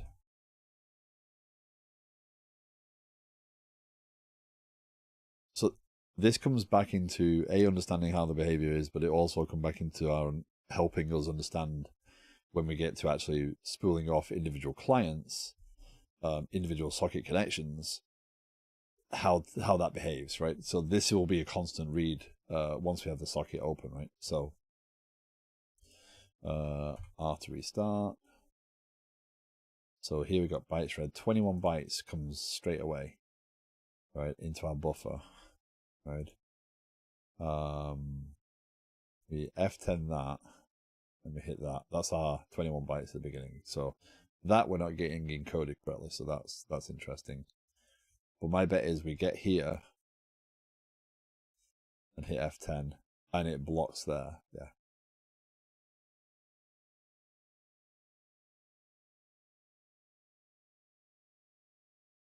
So I think a common way of doing this is to say, okay,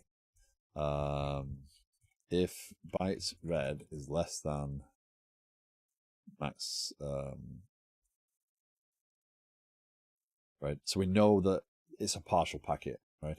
Look, spinning up my own stream for the day. Thanks for the stream today. No worries, Apex. Thank you.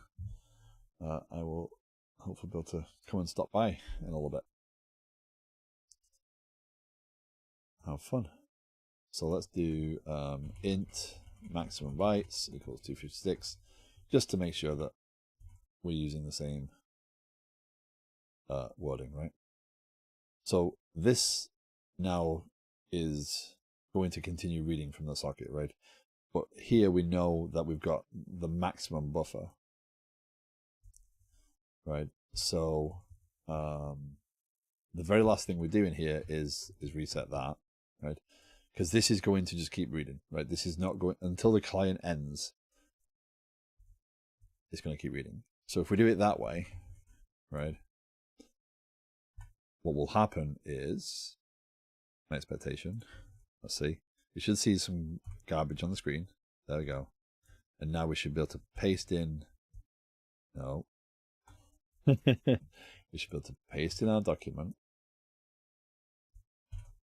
and then hit Control Enter, and we should see it over here. There we go. So we do have that. So now we know when to pass a command.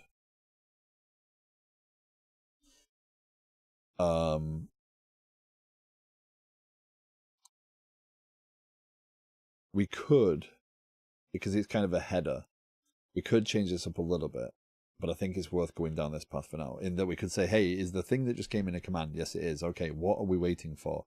Let's set ourselves into a state of waiting, right? And that bytes counter then says everything after a certain point is going to be read, but there's no delimiter there. There's nothing, we're going to get that /r/n at the beginning of the data string. So We just need to wait for the buffer to finish, right? Because it's going to stream in all the data. But now we can parse that. So here we can say this, right? If it's a success, string data equals buffer.toString, right? That's going to happen no matter what. So now we know that. You send the command.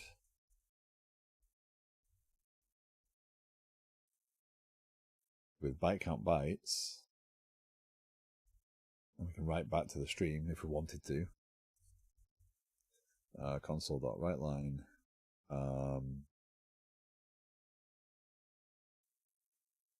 Command. So let's run that. Again, I'm just trying to build my understanding here. I'm trying to make sure I'm reinforcing what I know as I go. Trying to keep the code a little cleaner, making sure I'm renaming things as I grow my understanding. Just keep going and going and going and going, right? So we reconnect. You shouldn't see anything over here. If we copy that and paste that in, you sent the command set with 960 bytes, and over here we should see set, right? So we have some behavior. Now we need to implement something, right? We need to actually implement some behavior here. So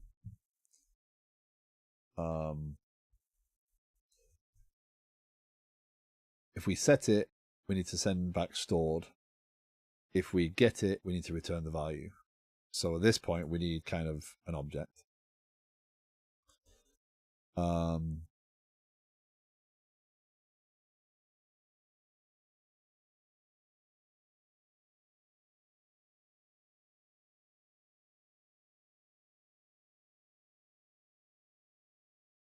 So ultimately in .NET, the best solution here to start with would be a dictionary. And so we need to say, okay, so var no reply equals that. Okay, so just to clean this up a little bit, what I'm going to do is I'm going to create a public class.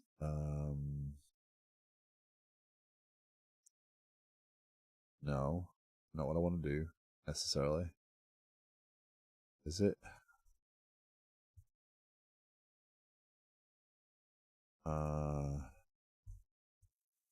Public class command parser.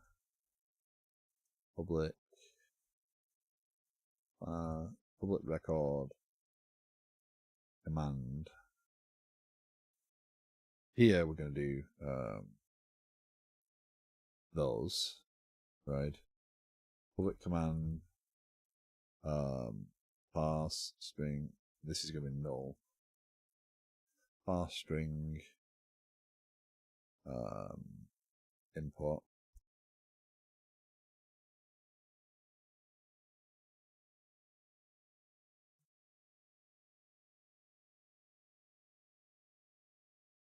I'm kind of definitely interface for command would be better for extensibility. But do I need to consider extensibility at this phase? Right, is the question, right? What do I know? What I know right now is I need to be able to pull this command out. I want to kind of keep this code readable as I start to mess around with actually dealing with what it is I'm doing based upon a command. So is a command, so by writing the code out in the basic possible ways, trying to pull it apart, I'm going to understand my use of it, right? I'm not trying to dictate how I'm going to use it in the end, because if I do that, I can't change it because I've kind of got my eyes set on a solution.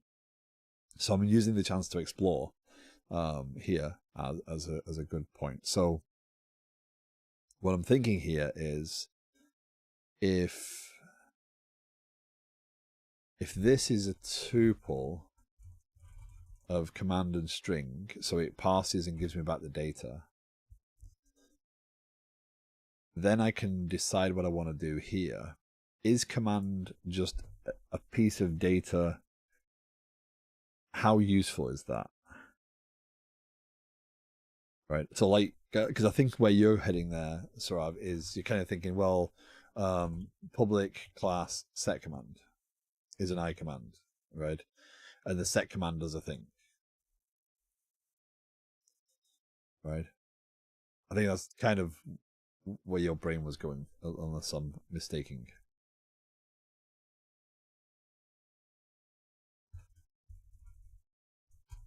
But what I'm worrying about first is data structure. Is data structure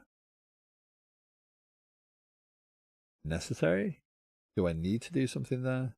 I need to react to the command, right? I need to do something. I know that. Let's worry about being able to pull the command out as a command so we can know the name. And then we'll worry about the next step. So this code kind of moves inside of here.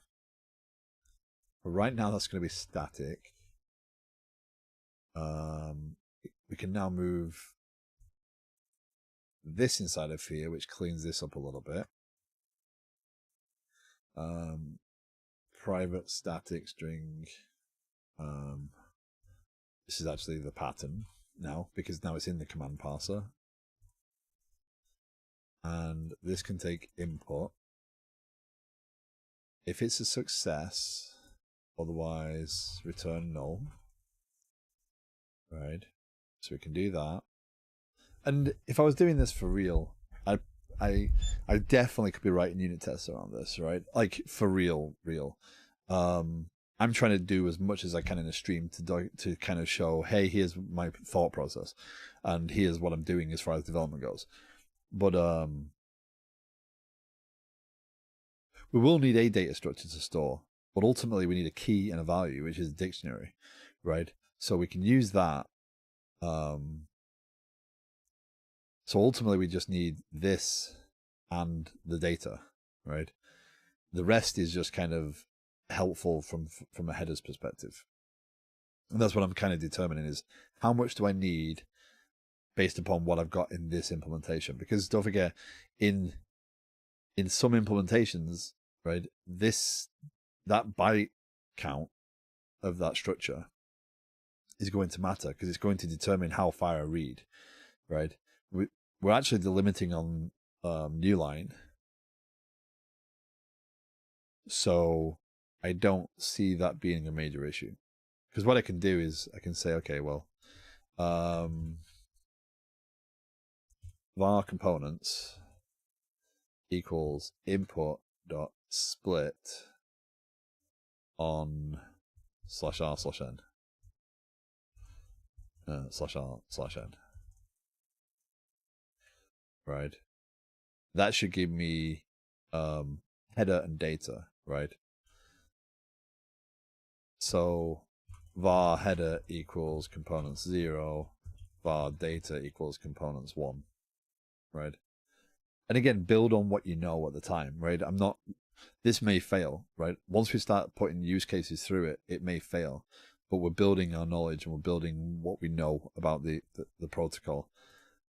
You could go and do a lot of reading, right? And try and implement a very perfect implementation. But I'd rather work with the data and see what we get.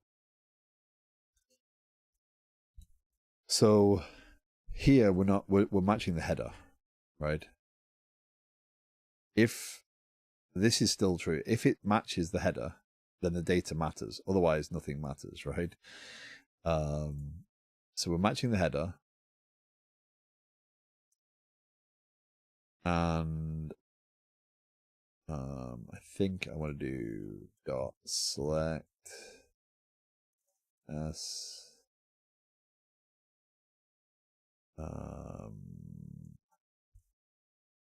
s dot. No, let's not overthink that. I've got a feeling I'm gonna hit some weirdness in that structure.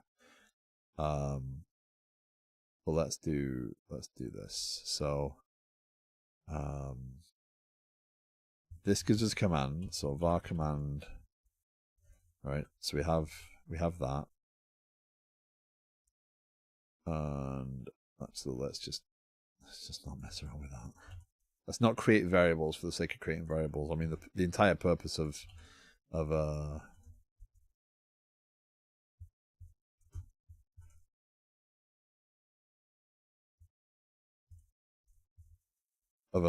Memcached server is speed, right? So we're not going to help ourselves by creating unnecessary things. I realize everything's a string right now. By the way, I'm not ignoring the fact that I'm storing everything as strings. That's just the beneficial place.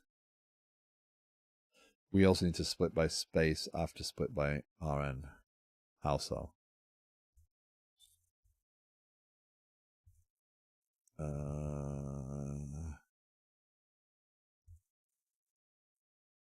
Actually, I think that might not fail. So we have a command. We don't need that, we don't need that, we don't need that. And then we return command and data. There we go, there's our structure. So,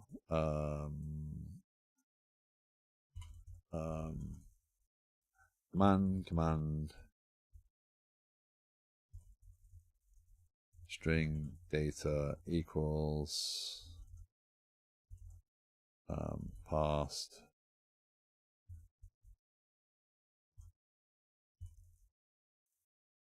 yeah, that's what I wanted, really. What? Move declaration, no deconstruct.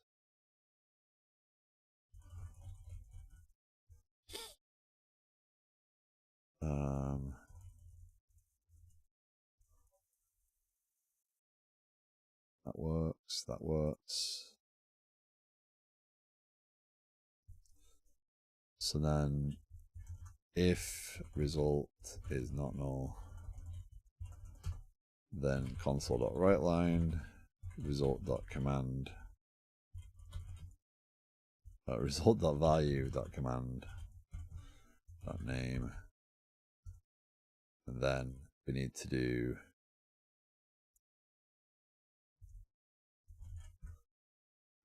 we are going to do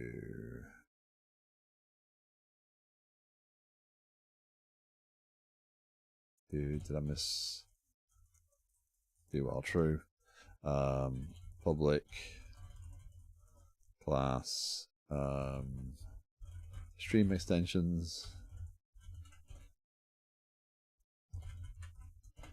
I've done this enough times now to realize I don't want to keep copying and pasting and finding the code, so I'm going to write a method to just make this simpler. Public static async, no, public static void write to stream this. The stream is a network stream. Network stream string message, and then go on, fill it in. There we go. And okay, so now let's move some files around just to make sure we clean some space up. There's our command parser. All right. No. Let's just do that for right now. We don't need anything else. Let's move this to another file, to stream extensions, so we know that that's outside of us. Let's move this. And again, the purpose here is not to hit the final solution, it's to evolve the solution so I'm comfortable with how it's functioning, right? I don't want to get stuck in a world of over analysis. I want to build my knowledge, build my understanding, fail quickly. This will fail very quickly if things are outside of it. So the more test data you have available to throw through it, the better, right? Because now I can keep evolving. Don't need a comment that tells me that that does that.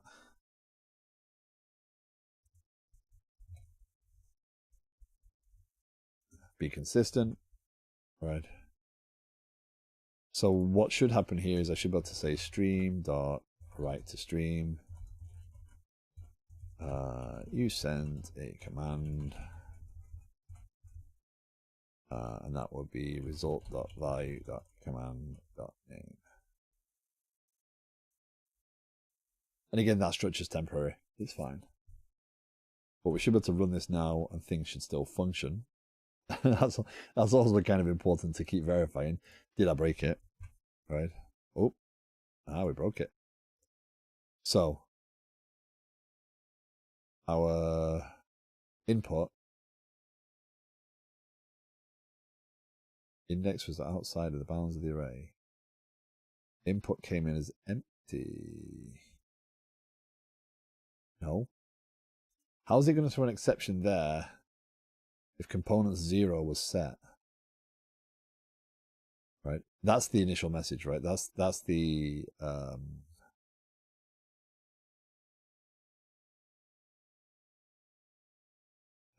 how do I deal with that? I need to throw out rubbish.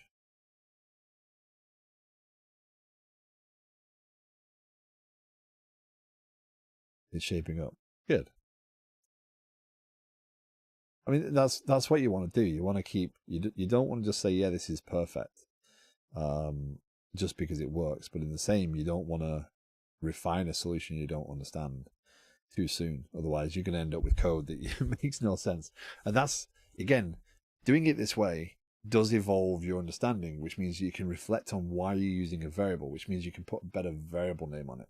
If you're just writing code and copying and pasting snippets and trying to overthink the solution, you're going to struggle with naming more often than not. So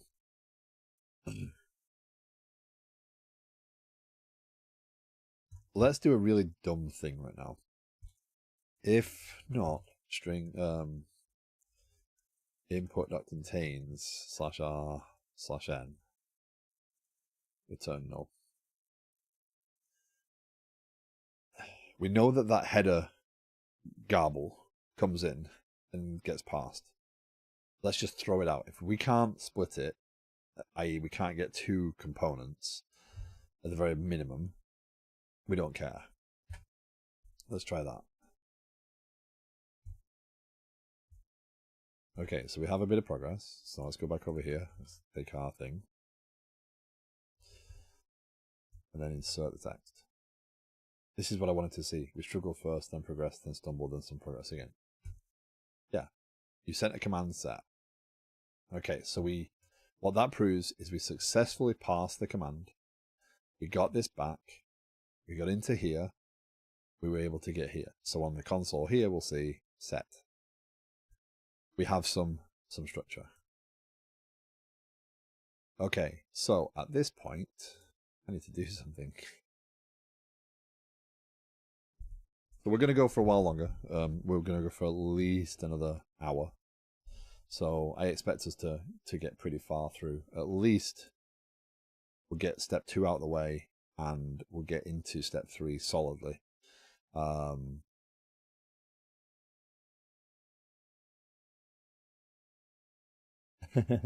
Thank you for the refresh, Danny.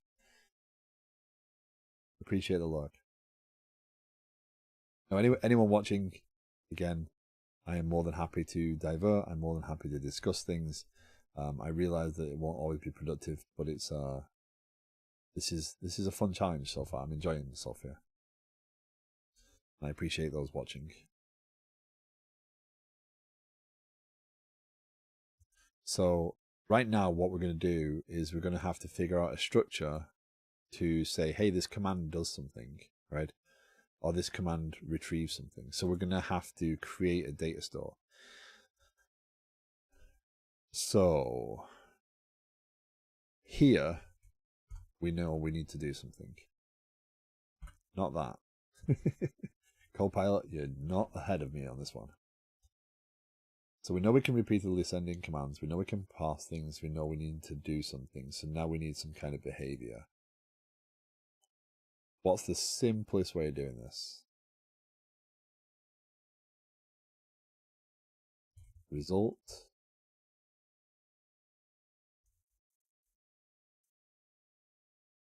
The simplest possible way is this. Switch. Let's go into command and command parser. Let's guarantee that's always going to be lower.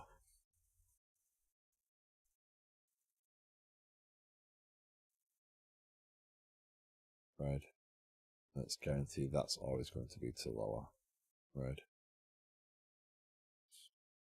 And actually, that is probably not.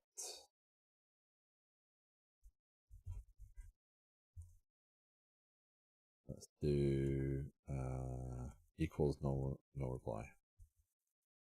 Let's just do it that way right now. That's a simplification. That gives us that. We know whether we need to reply. Let's do result dot value dot. No, it won't complain. Okay, result dot value dot command. Okay.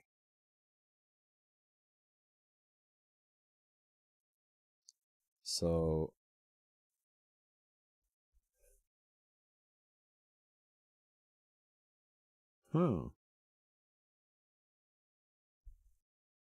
it's interesting that it knows the context, right?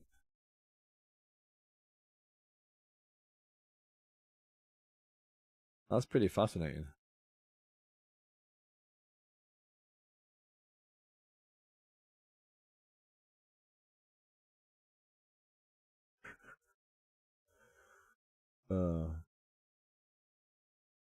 So what I'm liking here is Copilot is not necessarily giving me the code, right? It's clearly not giving me the code, but it is kind of indicating a pattern, right? That might be useful. So it is giving me something to think about as I go into writing this. I'm going to write it really dumb, by the way. Nowhere as refined as that right this second. Right, case. I'll actually demonstrate afterwards before we finish, if you remind me, of something I was doing last night, and where I was getting stuck because my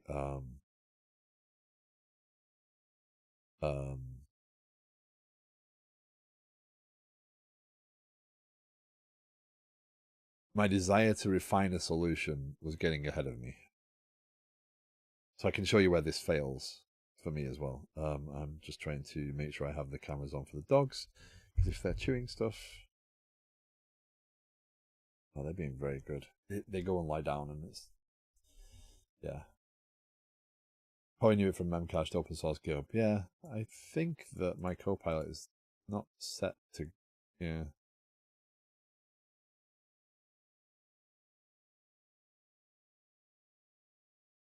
Anyway, let's do this. So if it's set, right, case set, can it convert expression type string to type? No, can't do that, can I?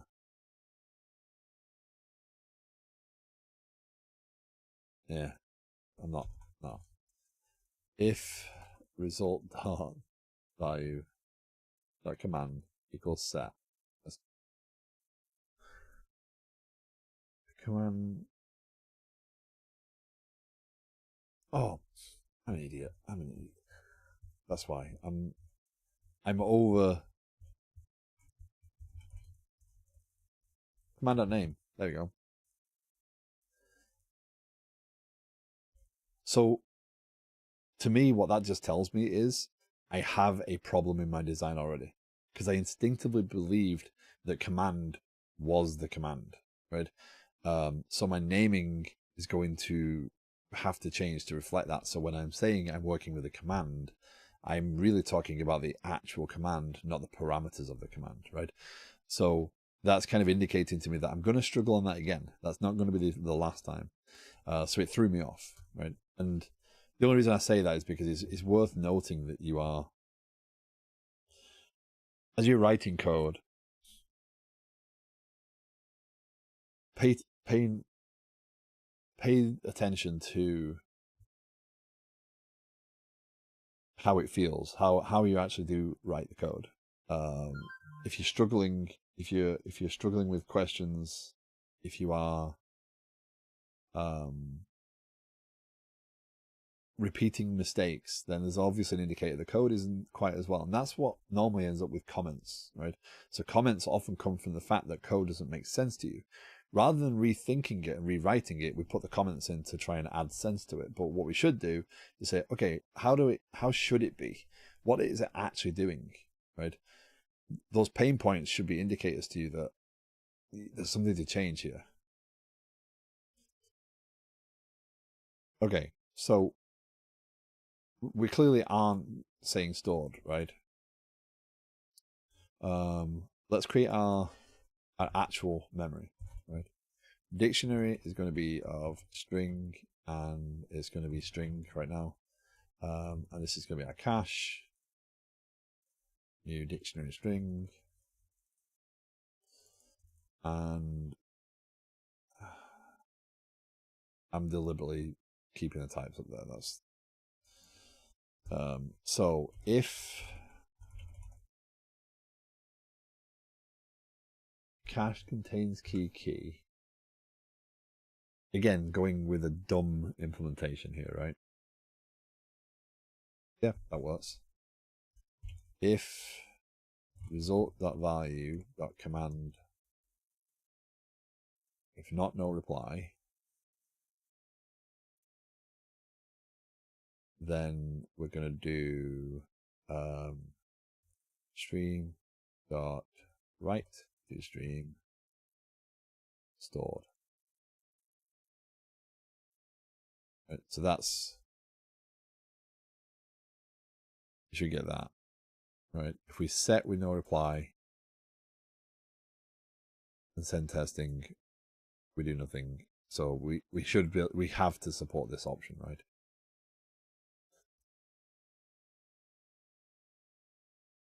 And then let's do case get, right? I'm going to let it fill it in just because it wants to. Although it gets really confused if you do that, right? I've noticed Copilot does not like having the closing parens right there. It messes it up. So if cache contains prefer try get value, right?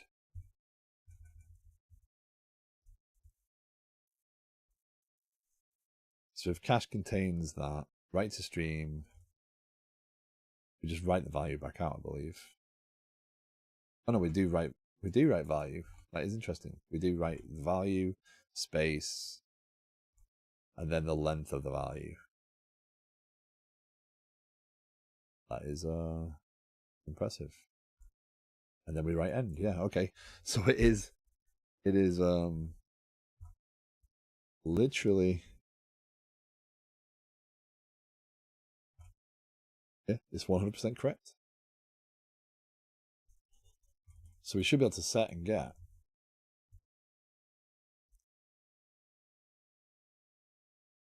So here, because it will, what that's just done is said, hey, you don't need to try and get the value because you just set the key. And if the value is already there, you're going to overwrite it, which is the right behavior, correct?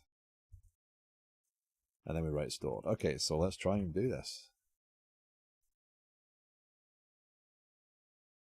So there's things like validations we can put in because we have the length. We have the byte count that we should use. We could use that to validate, hey, does the actual data match the byte count? And that would validate that.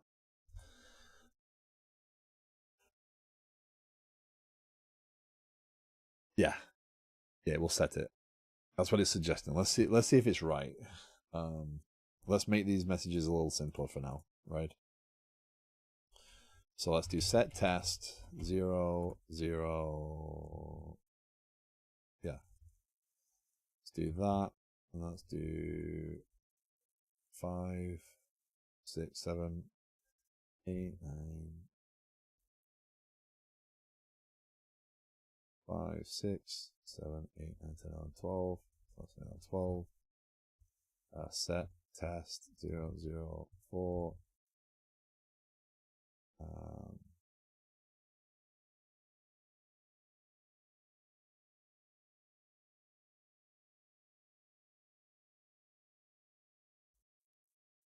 Ouch. Okay, so let's test. Oh.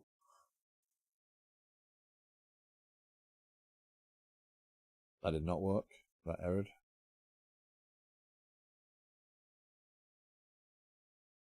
Or it did not get here, so let's have a look.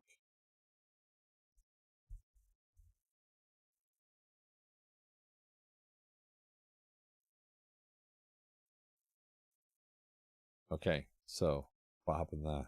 F10. Result is null. Okay, so let's try that again. Buffer is Rn. Oh, that's interesting.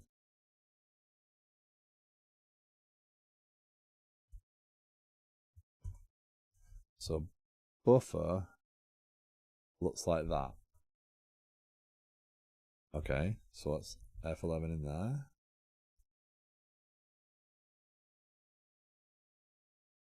Oh no, no, I just stepped into two string. No, no, I do not want to step into there. Ooh. Okay, so there's our string. Ah, if our input does not contain /r/n.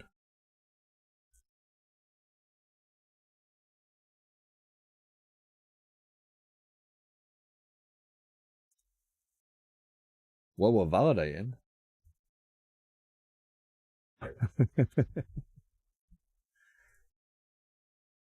That is for certain.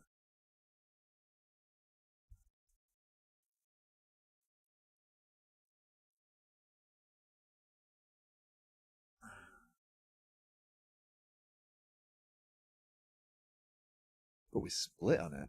I'm sure we got it. Did we get this working before? Did we validate this was working?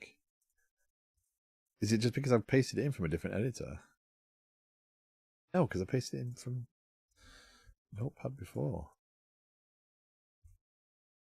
Okay, so we get in here. Our buffer looks like garbage. That should definitely return null. Okay. Then we go back here. So now we've got a good control. Our buffer looks like that. There's our buffer input. If not, input contains. Okay. Input. Double escaped. That's why. Double escaped it.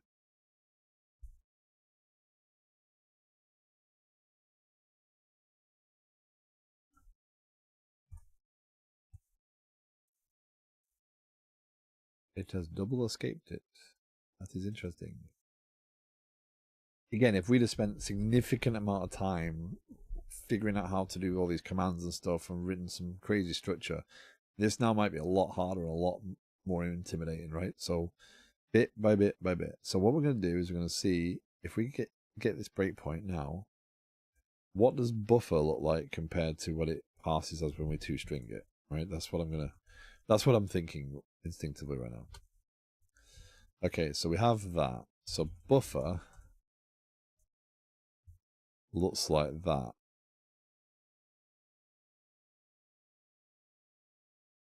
So it's automatically escaped.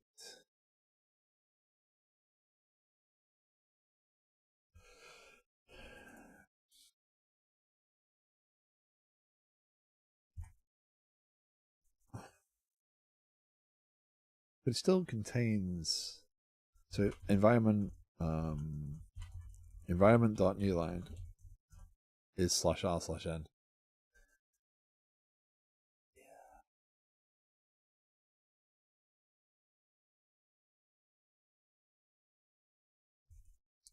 Unescaping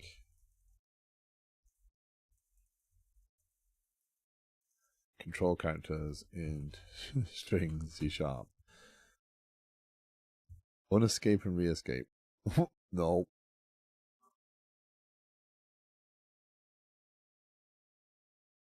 What's that debugging window you're typing in? So this is so in Rider, it has an immediate window. So at a breakpoint, I can go and actually write code or write statements to get actual output at that point. So if I type in input here, it will actually give me the input, right? So I can use this to investigate, and I can use this, and I often use this method to test methods and verify the actual behavior at the point in time in the code. So I find it kind of useful.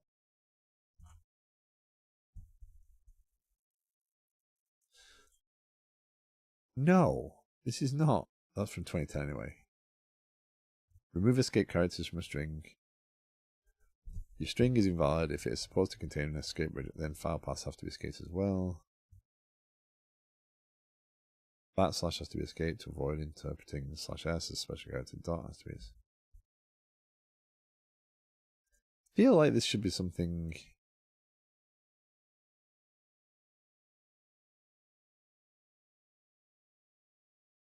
No. Regex dot unescape import dot contains environment dot newline. I just learned something.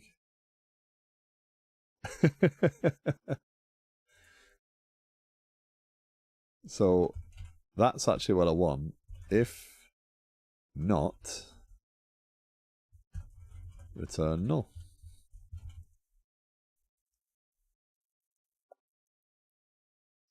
So it's escaping it automatically. So the thing is, it then realizes these are as actual escape sequences. So I don't think this is a. I mean, it's not going to be a perfect implementation of Memcached, right? We're going to build upon it, but yeah, that's work done. Wrapping time. Nice.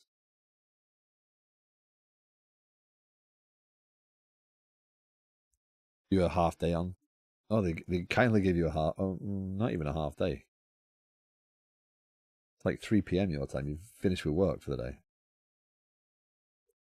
Such a fun employer.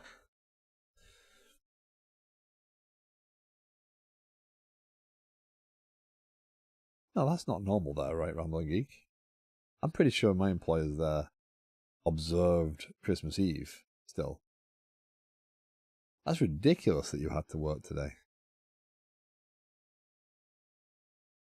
I work for Wallace Arnold, and I work for a smaller company, but they were the smaller company was really fantastic about holidays. They'd be like having a Christmas party, and we'd be going drinking all night back then. But ouch, just dawned on me. It's like, hold on, they don't observe Christmas Eve. That's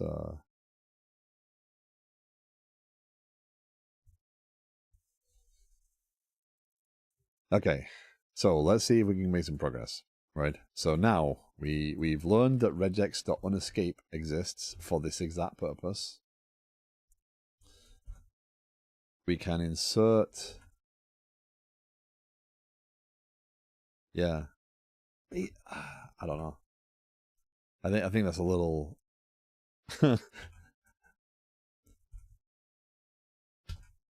Okay. Ooh. What do we get there? Network error, software caused connection to abort. Right. Okay. So it threw. So it did get to here. Oh.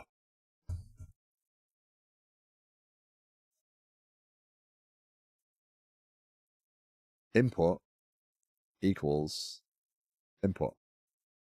If not input contains, we need to unescape it, right? We need to not have it dealt with because we need to prepare it.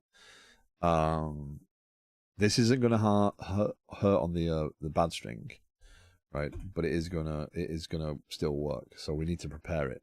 We're doing the exact same thing there, right? We're splitting it. We're not getting a split, and then we're trying to access the second element, and there's not two elements. So we're making a big assumption here that we've got it in a good form.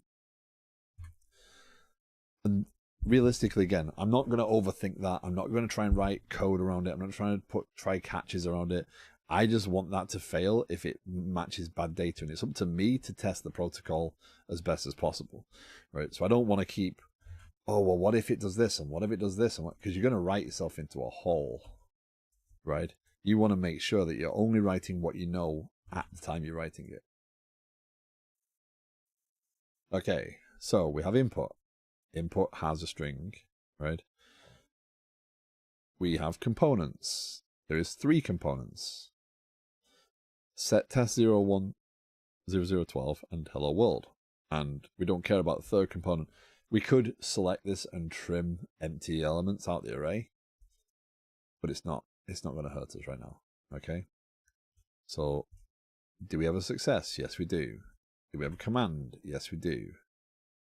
No reply is false. We'll come back around to that one afterwards. Our key is test. Our name is set. Our bytes are 12. Okay. Result is not null. There we go.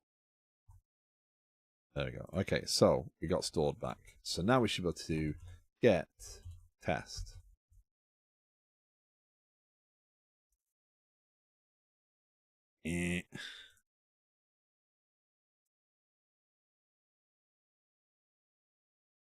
Why did you fail?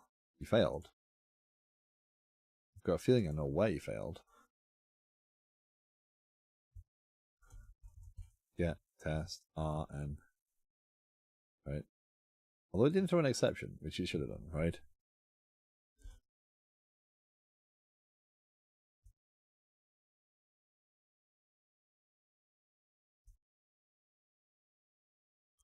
So our header is get test. Our data is empty. If we don't provide that, this is going to crash as well. So we need to make sure that that's either necessary or whatever. Our success is false on our pattern. What does our protocol look like, right? Our protocol looks like we should just be able to get test and get that back. So if we go back over to our regex, this worked, right? But basically everything... Can I collapse any of this? No. Yeah, this isn't very stream friendly. But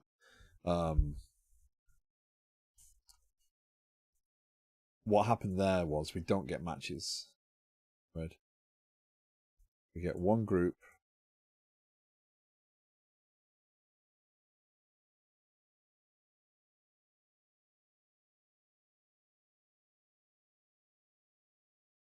Yeah.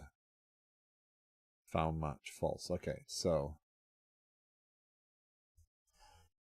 let's have a look. So our pattern, our command is necessary, right? Our key is necessary. Our flags 0,1. Let's try this. Let's see what happens. Our expiration time 0,1. Our bytes 0,1. These are all, it's either there or it's not there. Let's see if that still works as a valid regex. It does not. Although that's double escaped everything. that when we pasted it in, it double escaped everything. So let's make sure, let's make the same change here. 0,1. 0,1.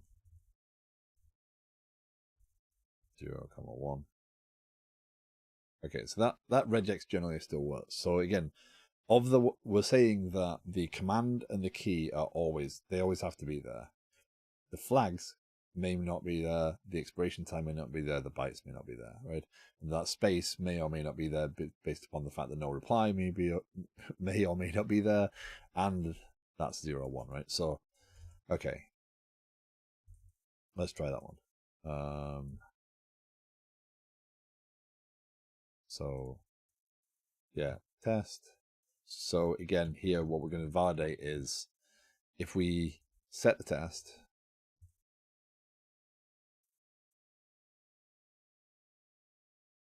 right? Right, we get that stored. Now if we get test, that's going to break.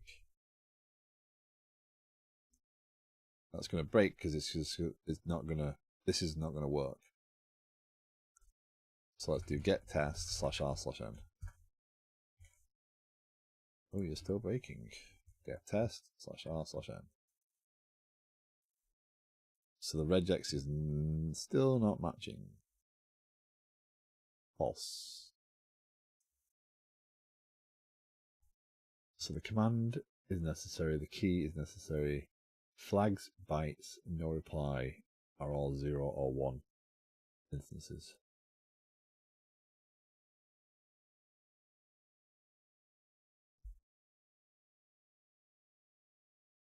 Let's have a look. Let's see if there's a...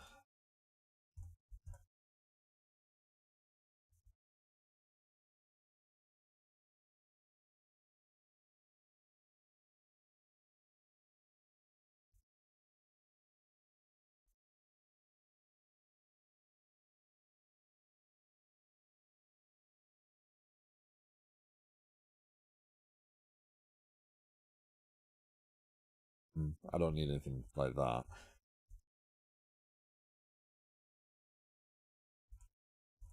So why are you... So it works. The pattern works. This is just global multiline, right? That's just that.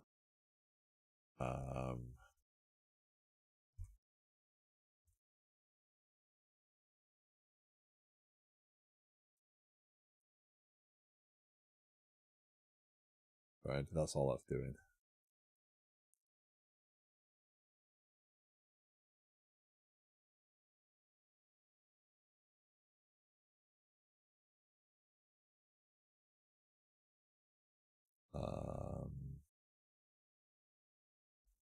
Interesting that that is going to open that out to...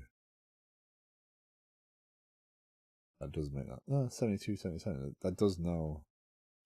It does know it's test 2. It's not actually pulling it into blank space.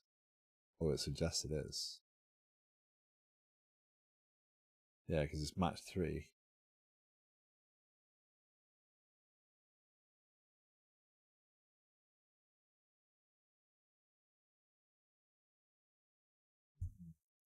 Let's have a look. So, yeah, so the expected input is you are expected to still feed in /r/n. So the environment new line is going to be there.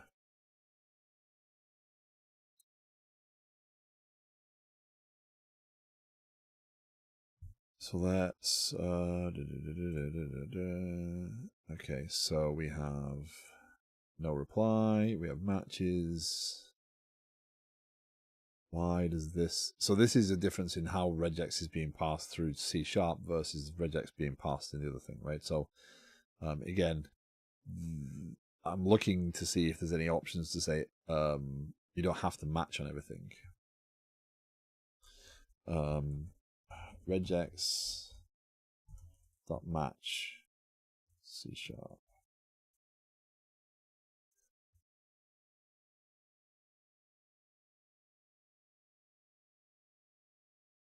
The string to search for a match, the regular expression pattern to match.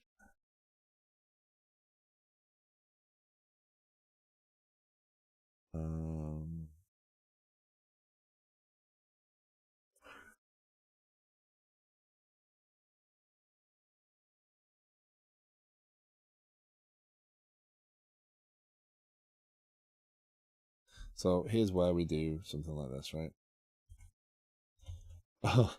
So I was watching Apex the other day, and I learned for the first time that you can actually put attributes inside of generics. Godot uses this method. And I've not seen that. I don't know how I'd use that or abuse that, but I found it very interesting to see that you can actually stick attributes inside of generic. So I think Godot uses it to kind of filter down what T could actually be, where constraints don't do the job. But that was interesting to do. I was like, I don't know where I'd use that. So what we're going to do is we're going to take the pattern over here, right? And we are going to try and build that test scenario, right? /r/n. We're going to try and test these two things and verify them because it's outside of the scope. Because obviously now we have a challenge in that this is not working as we expect. So let's have a look. String item 1 equals that. string item 2 equals. Now they should both come through the regex, right? Dot match.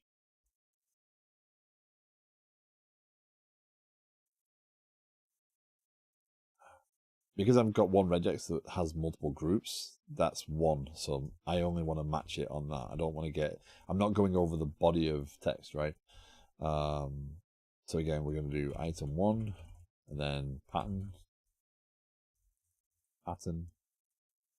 and regex options dot this single line for a second. And then we're going to do dump. And then we're going to copy that, item 2, run that, and let's see. So there's our first match, and our second match has nothing.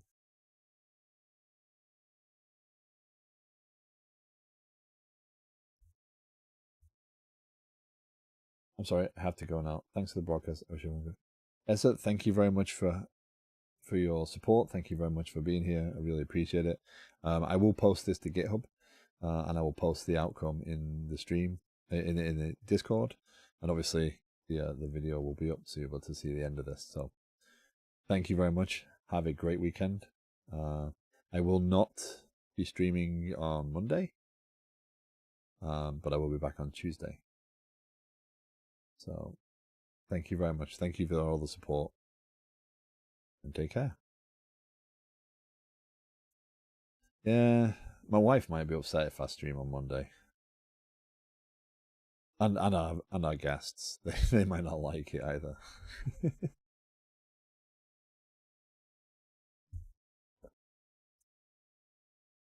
But I've got a schedule, and I am having a lot of fun. So for those here, this 2 hours before work every day that I normally streaming, and today's special because I get the day off, right? But the 2 hours before work has really improved my mood and improved my focus. Just doing this stuff, right? I've really enjoyed using this time effectively. Feels bad some days because some days I think I should probably split that up a little bit and take days where I go and take the dogs for a longer walk or whatever. But I take them in the evenings for bigger walks and stuff. But this has really helped helped get me focused back on my development path. So okay.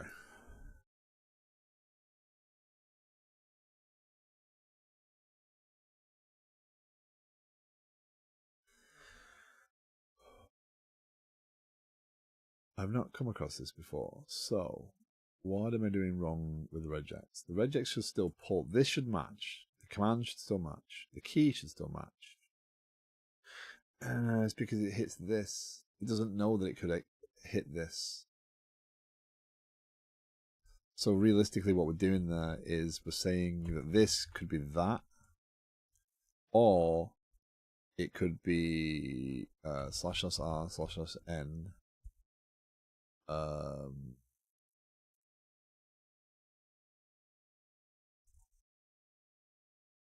No. Think the right idea.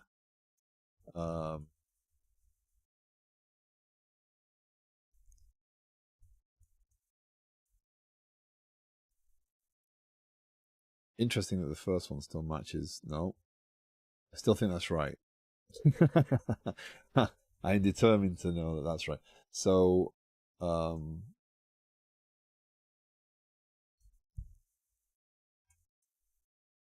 this is a space, right? So we're saying after key is space. But in the case of of this one, it's not. It doesn't match it because it now breaks. Everything else after this is optional. So I kind of need to branch this regex.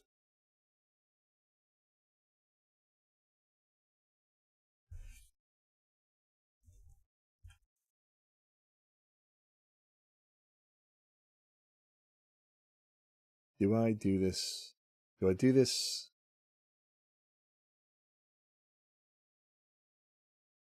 let's simplify.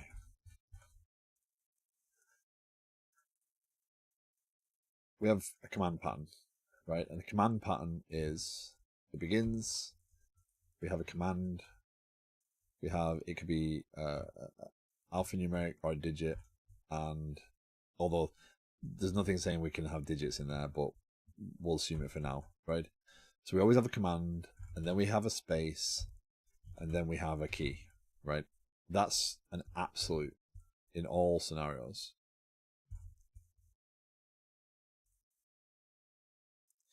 That's part one, right? So both of these should work.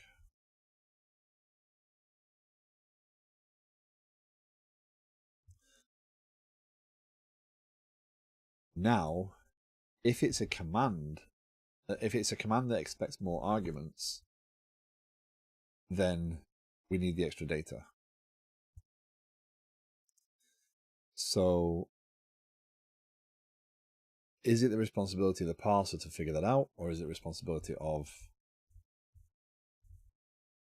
because if we do,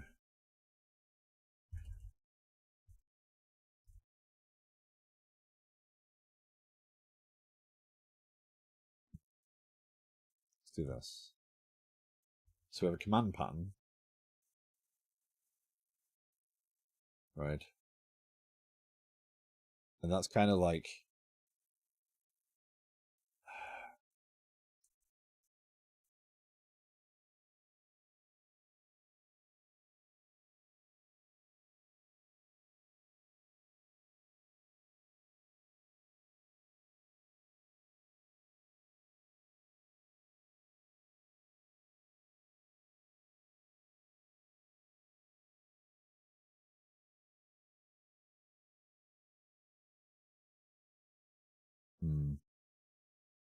now my brain's worrying on how much more complicated do I want to make this for the sake of getting this into a good place versus how brute force do I want to be.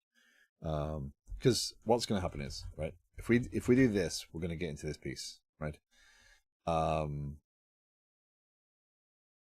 now 100% certain. So we have a command pattern, and then we kind of have a full pattern, let's call it, right? MVP, make it work, make it good. Yeah, and that's hard to do, right? A lot of people find that very hard to do because you start over engineering the solution very quickly. I'm trying to build upon things and stopping myself from rushing too far ahead because I don't know what I don't know right now, right? And that's often the problem. If you're working with requirements, right, it's on you as a developer to make sure that you go and say, what about this scenario? What about this scenario? And then have someone say, no, don't worry about that, or yes, worry about that, right? So you want to keep validating those things. If you put in a load of effort into engineering a refined solution that you think works, and they come along, and Thornity, thank you very much for the raid. How was your stream? Welcome. And thank you for the follow yesterday. Appreciate it.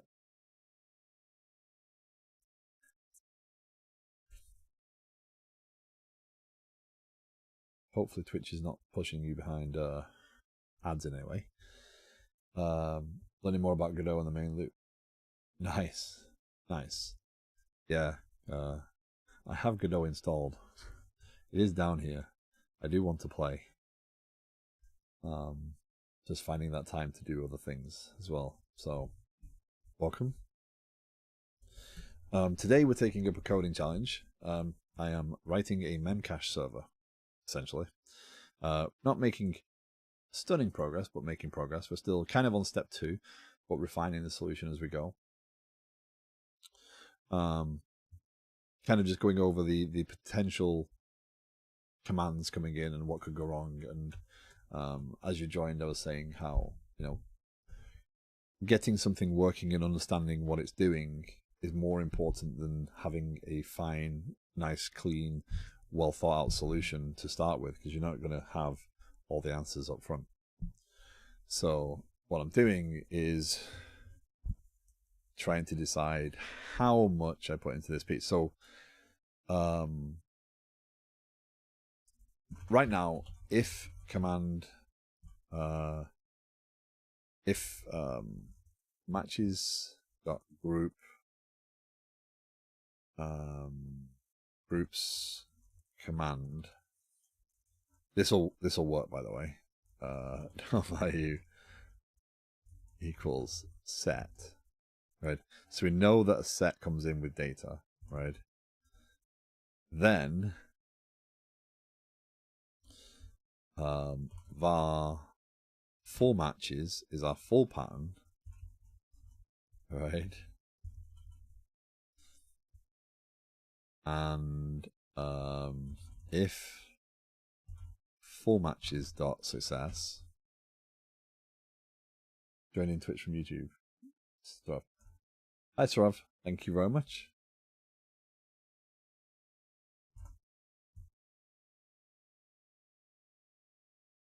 And whatever works for you know. Again, streaming to YouTube is because certain people have expressed they're not able to watch from Twitch. They don't have Twitch allowed where they are, work-wise. So streaming to YouTube is the option. Yeah.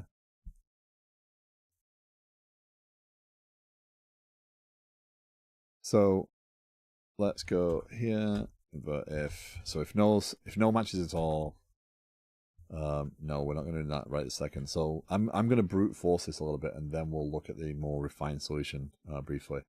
I think I've got enough time to get some more stuff done solidly here before we finish up. So if it's a set, we're going to go get the full matches, and then we're going to take this, this, right? So we're going to take everything out of that. Otherwise,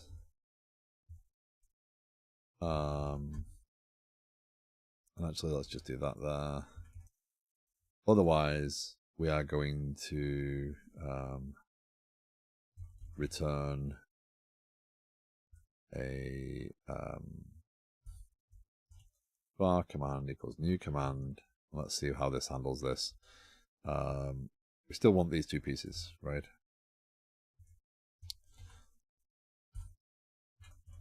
Matches. So the challenge there is we have defaults on all these, right? So this is going to be string.empty. No. Empty. That's going to be string.empty. Can you do that on a record? Can we do this on a record? I don't know if we can. And that's going to be false.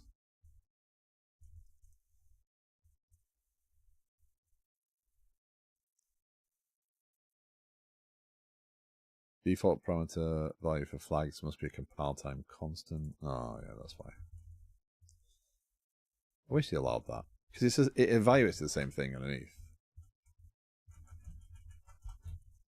And it reads so much better in terms of intent.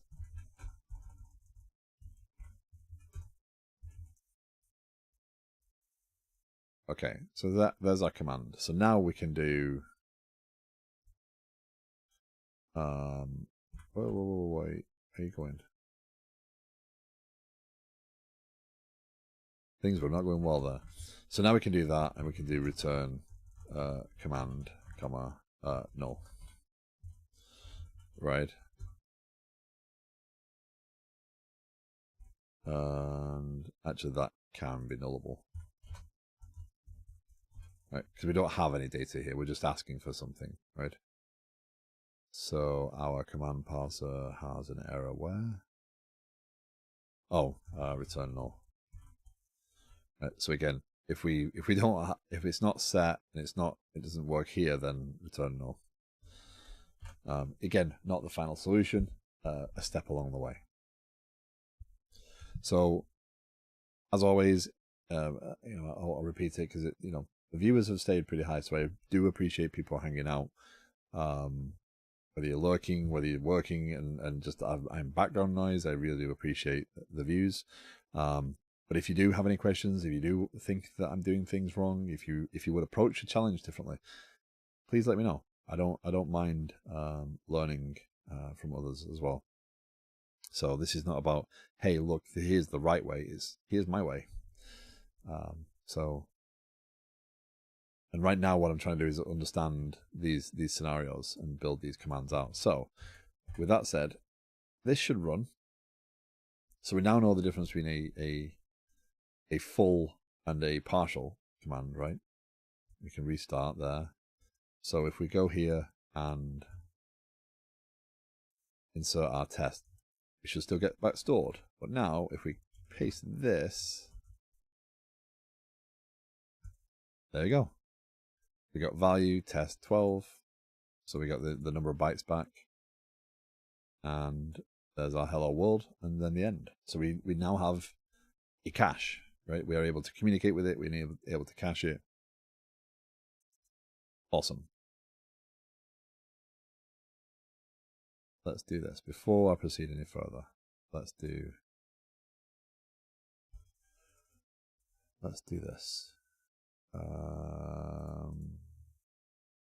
Tools, test, create git repository, one of it. Chandu, thank you very much for the follow. I appreciate it. Welcome, welcome. Yeah, C# stream. That's pretty much all I do on my stream. I'm a .NET developer. I have been for a long time. It's what I love doing. Today we are working on a coding challenge over here from codingchallenges.fyi. I picked out some random ones and Discord chat voted. And this is the challenge that stood out. So this is what I'm working on, making a Memcached server as such. So getting my head back around sockets and connections, and we're doing some parsing right now. Yeah, there's a lot of cool stuff in there. If you're new to the stream, there is a Discord that is available, becoming more active by the day. And all videos from the streams are uploaded to YouTube. I do stream to YouTube as well. Oh, no, not what I want to do. Okay, so let's go and do this. I want to initialize a repository.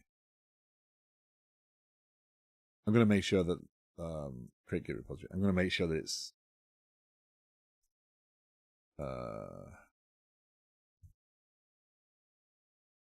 why do you actually insist?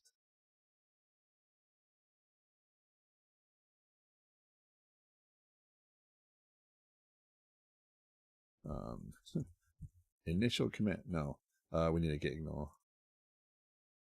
Oh, there is a git ignore. It puts in there. Visual Studio git ignore.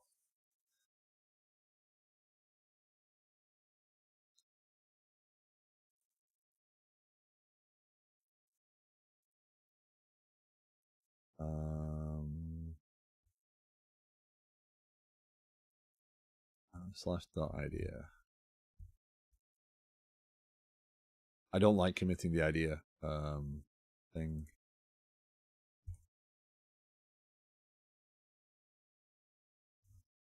Let's open in Explorer.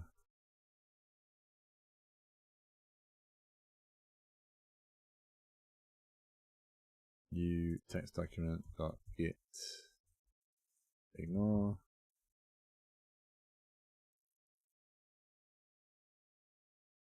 Hello, Sophia. I want that in there as well.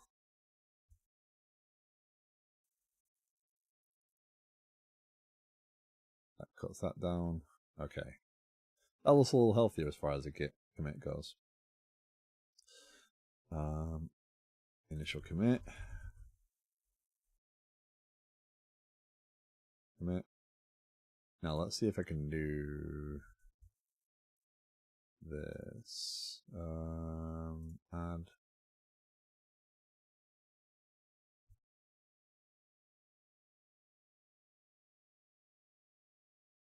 choose dev stream challenges Memcached select folder.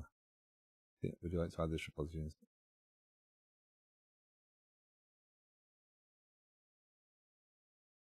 Add local repository. Publish Memcached. Keep this code private. Okay, so I'm going to put this up. I'm going to put this on my. Eventually, when we start doing more projects on stream that are shareable, I will start. I do have a group called TBD Friends. Right now, I'm going to leave it on my regular stuff. This should now be github.com/tbd develop. Right, should be there. Customize your pins. Mem not cached. There you go. Save pins. So this code so far should be up here. There you go. Okay. So that at least takes us to, we have a connection. We can get commands. I'm not finished yet. We're not calling it quits just yet.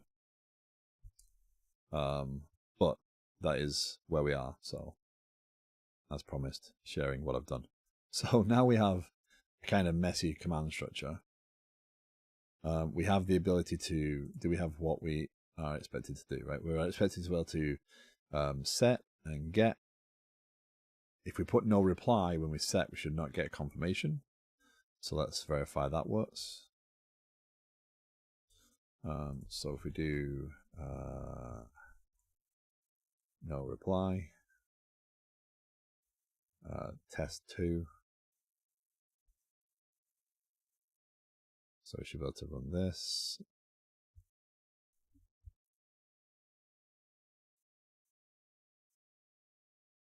Restart. So now this one should not give us a confirmation. Yep. But we should be able to recover it.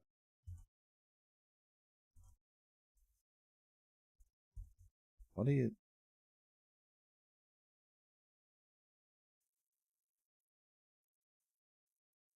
There we go. There's ouch. Okay, so there we go. We have that.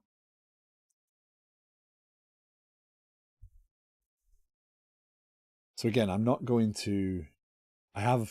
my brain is whirring, right? I am really thinking about options here. What could I do? How could I clean this up, right? What could I create? Oh, I need a command that knows it has more information to get, so it needs to build it. What is command, right? I don't need it right this second, right? We have a functional program that is, yes, not perfect, but it is doing what it should do. So now we get into step 3, right? This is where we probably will finish. If you haven't done so, now is the time to make your Memcached server handle concurrent clients. You have 2 basic options here. Have 1 thread per client or use the asynchronous programming support offered by your chosen programming language. If you have time, give both a go. Both have pros and cons. So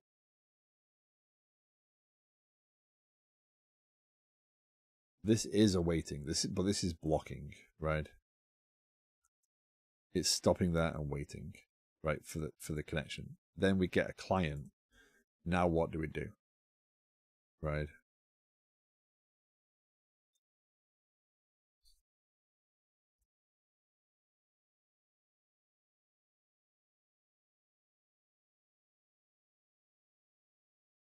So let's do this in a really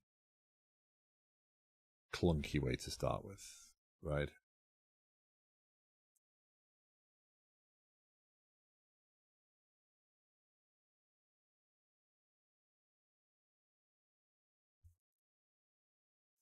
Let's create a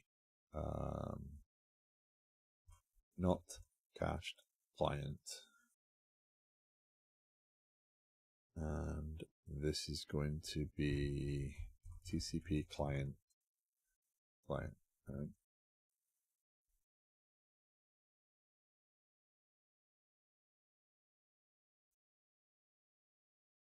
And then we are going to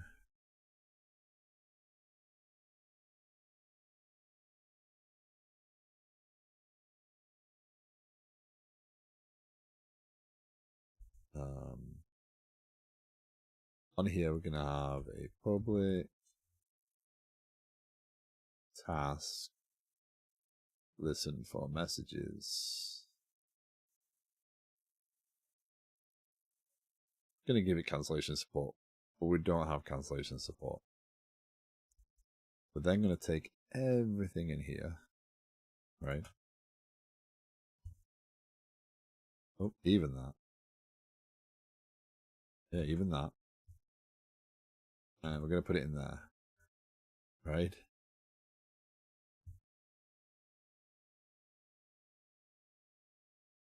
Everything here comes in there as well. Right, so public const int buffer size equals 256.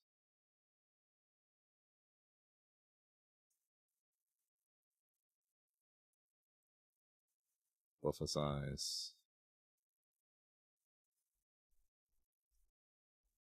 what does that want to do? Use type keyword. Var buffer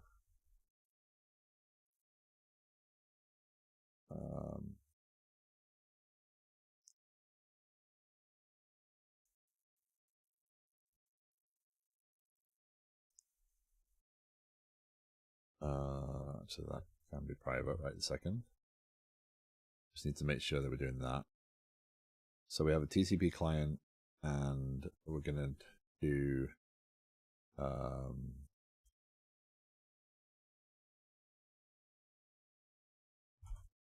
let's create a new class called cache.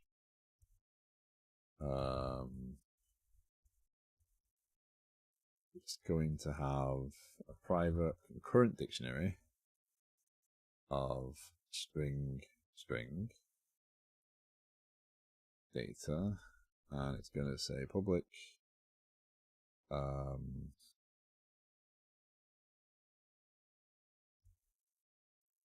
void add. So it looks like ads are about to run. I run the ads because it helps avoid pre-rolls. If people raid, if people join the stream, they're not presented with like 3 minutes of ads before they even get to see the content. I run them for 1.5 minutes every 30 minutes. If I'm talking about something and the stream and you want me to pause or you want to wait, just let me know. I have no issue with holding up. Obviously the VODs will not contain those ads, so if there's anything to look back, then yeah. So obviously it's the benefit of having either the sub or Twitch Turbo if you are viewing lots of streams, because then you don't see the ads. But I promise you I'm not getting rich.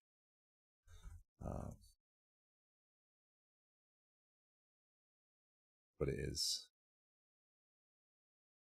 what it is. Okay, so we're going to replace this with cache. It's going to look like this basically. So we're going to do that. And that's data. And then that's going to be key. And then data. Again, we're doing everything's strings right now. We're not doing all sorts of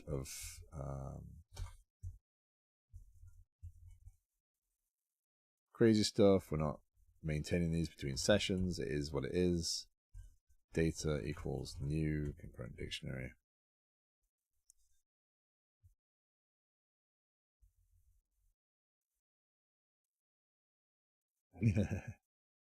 Nope, I do want that at least. Public string get string key. Actually, this is nullable because if it doesn't exist, it's not going to be there. And this code is what we want. So we have two options on that ultimately, right? If data, I've called the object cache, which is why I'm not calling it cache still. Return value, else return null.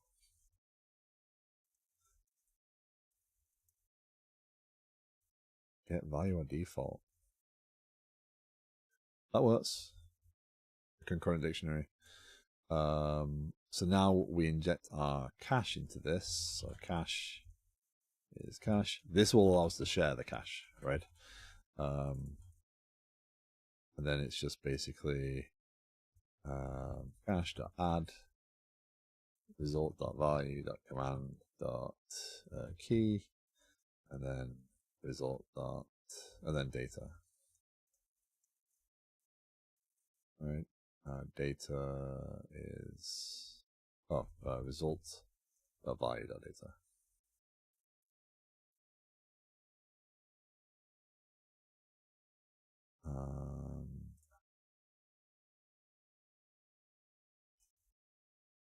If result dot value dot date command dot data is not null,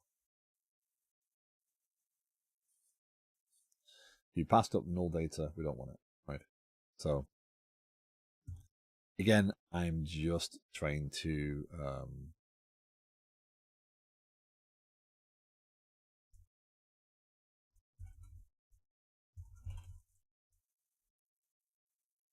make things work. I'm not trying to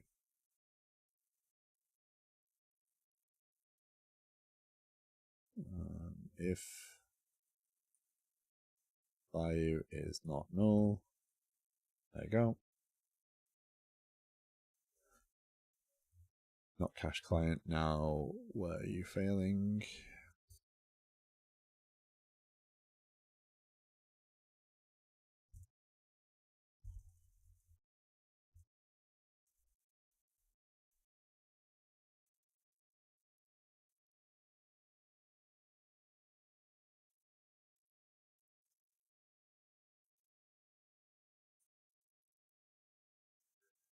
Make it cancelable.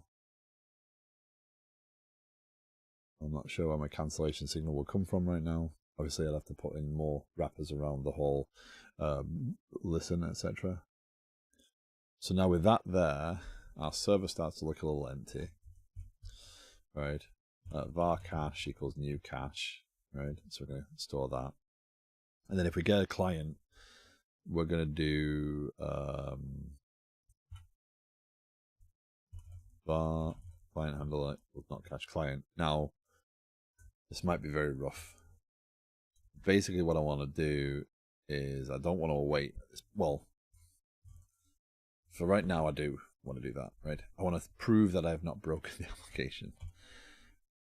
But ultimately, what I'm going to do is I'm going to fire that off as a task and keep track of the tasks. So each one would be a thread, essentially a thread.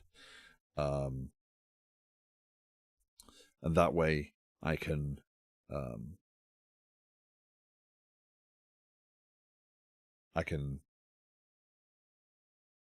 why isn't that now? Did I hit F5 then?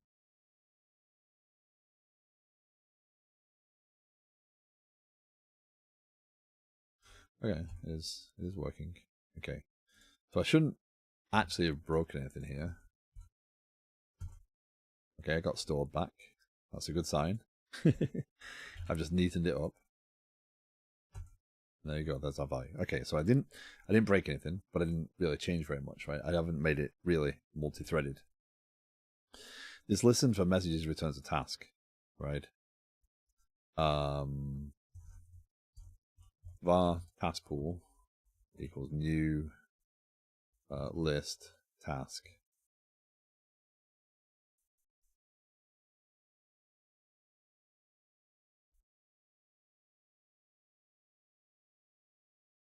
Now, task pool dot add, right? Again, very naive, very There's all sorts of things here that I'm doing wrong. I know that this is a long running process, right? I don't want to necessarily, but what should happen is I should be able to connect two clients now, because that should start listening, because it returns the task and then comes back out. Let's see what happens.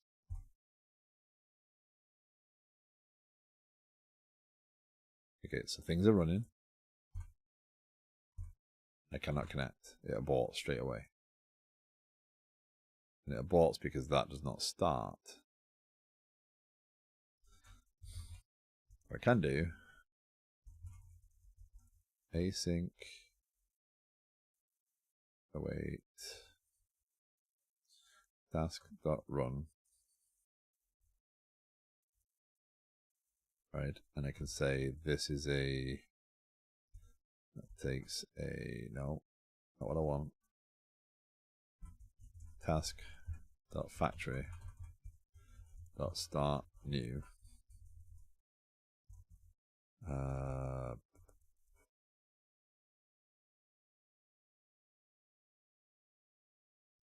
Task creation options, long running. That should work.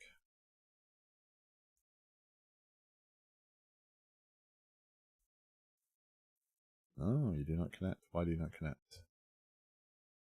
Hash. Listen for messages.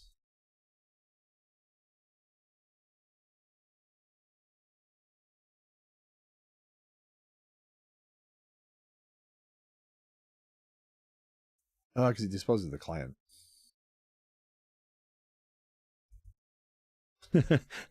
I've got using. The using is disposing the client almost immediately, right? I want to get the client. It's this that then handles it, right? And then, yeah, hold on. That initial might have actually worked, right? There we go. That was healthier. Let's verify we're still working. Stored.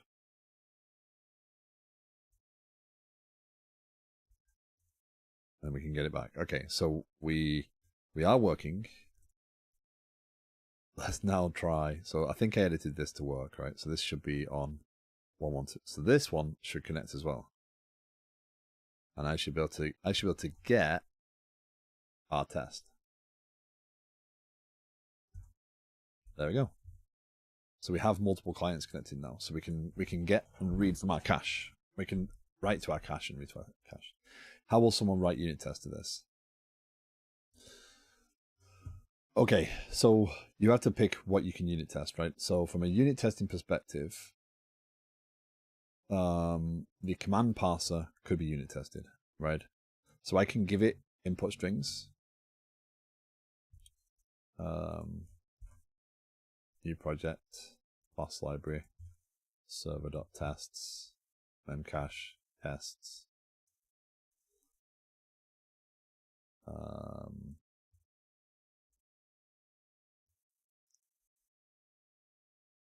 So the command parser is the one that would definitely result in a unit test, right? Because that is something that we can strengthen. The actual socket stuff is not easily unit testable, right? So you got to pick the pieces you can unit test, and some things you have to integration test. So in this case, maybe I write a program to spool up 15 clients and feed it data. Here's the good data. Here's bad data. What does it have? What happens? Does it bring the server down, right? There's all sorts of things I can do there.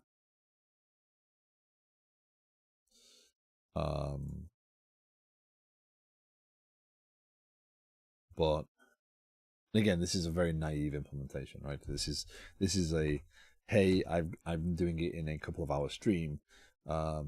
So when command parser, when command is simple, right? Fact, let's add X unit. Let's add and substitute.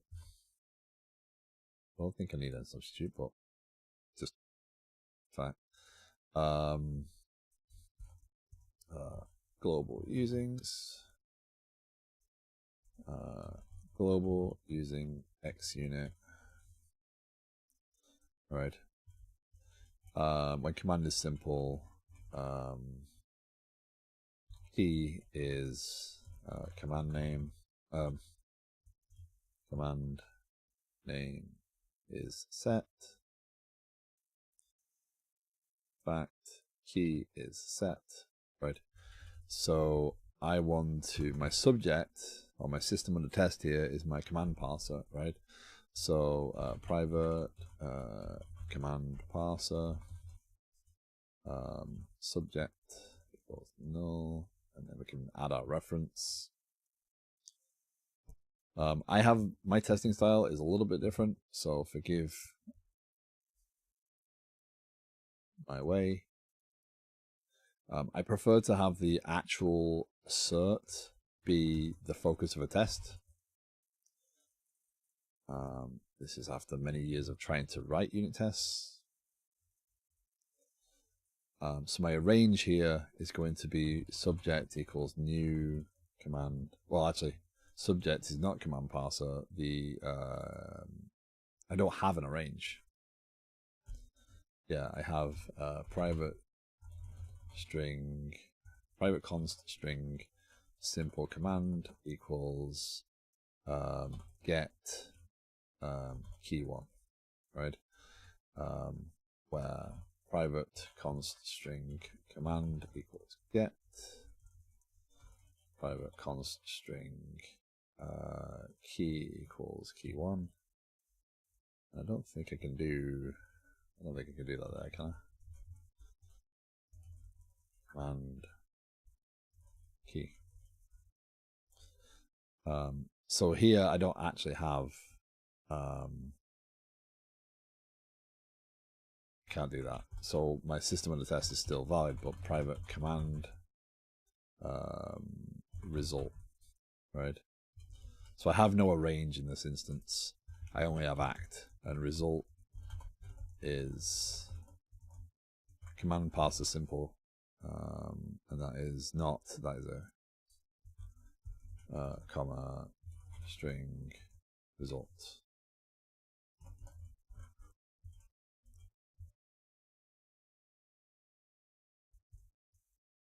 Equals default. Right, so I set that, cannot convert.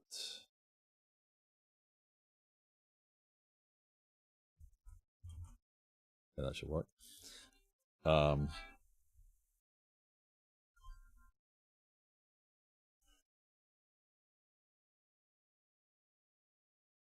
So again, we have so our result dot value dot item one in this case dot name. So assert dot equal. So our name should be our command, and assert dot equal result dot value dot item two dot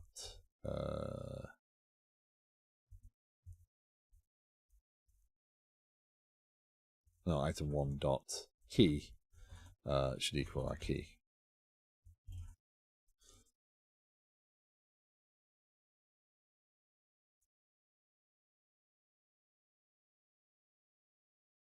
No, nullable object must have a value.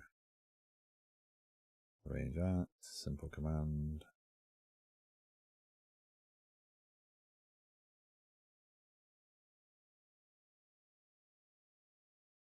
Command part. Oh, that's why. Try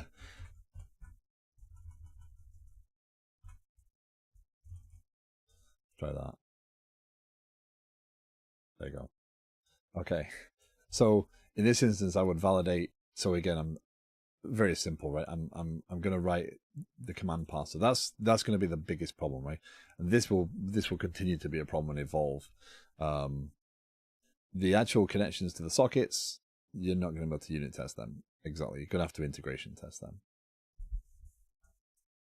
But hopefully that answered that question. And hopefully that was beneficial in terms of the project. If I was building this for real, the unit test would make sense to write from the moment I was doing the command parser. But again, sometimes you're prototyping stuff, and that's why unit tests are hard to write if you don't know what you're writing. Because you will always start to jump ahead of where you think you should be. Okay. This, by the way, this task creation option on this task factory start, it just indicates how it should use this. The documentation kind of tells you it's just kind of telling the task scheduler how to treat this actual thread. So anyway, let's try and get this moving. We can start in a different port. We can now do step 3. We can actually connect and get values from both. Let's add that. Added unit tests. Added multi-client support.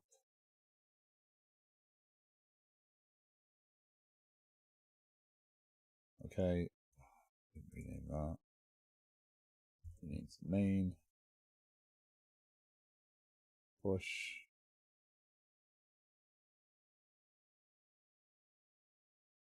That should work. Okay. So step 4, in this step, your goal is to support expiration of keys, the field. X time in the set command is expiration time. If it is 0, the timer never expires. If it's non-zero, the number of seconds in the future in which the data expires. It is guaranteed the clients will not be able to retrieve this item after the expiration time arrives. You can test with the following simple test cases via Telnet. When it comes to implementing expiry, you might like to know that Memcached uses lazy expiration to remove data. This means that data isn't removed from the server immediately when it expires. Instead, when a client tries to access an expired key, Memcached checks the key. So what that's saying is this was a good move, right?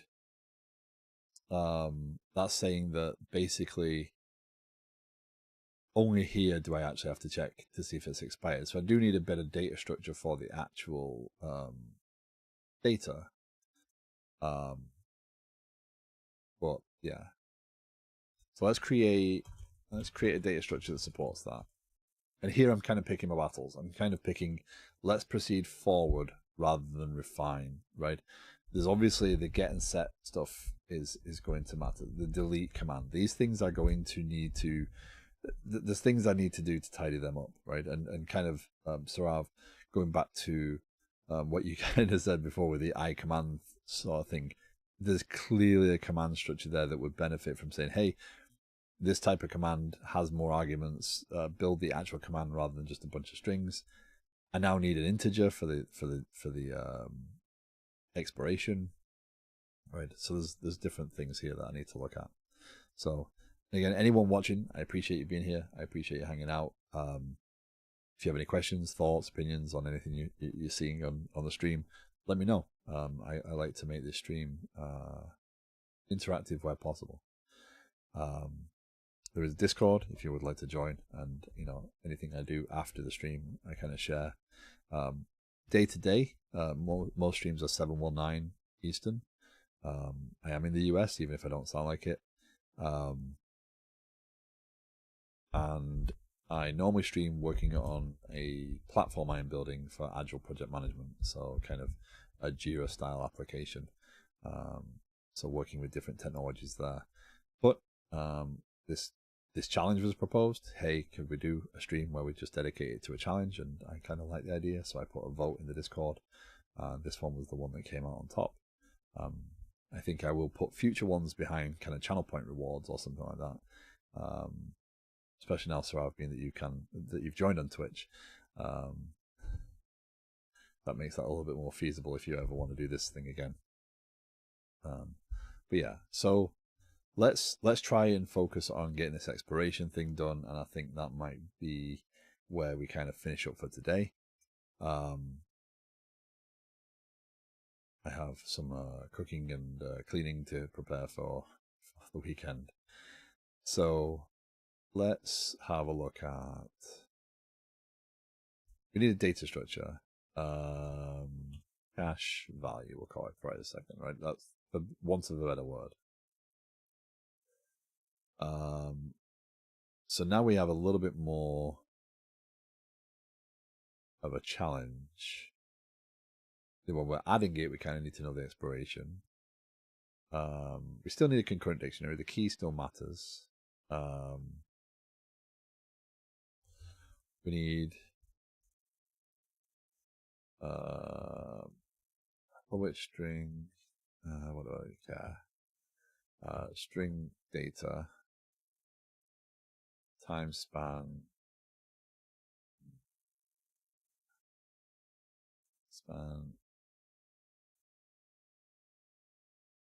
date, time, expiration. When you have a null expiration, in this step you go to support expiry of keys. The field in the set command is expiration time. If it is 0, the item never expires. So we do have the concept of a non-expiring value.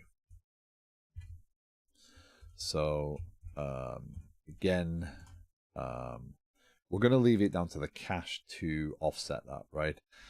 So this is going to be a time span expiration, right? Equals time span dot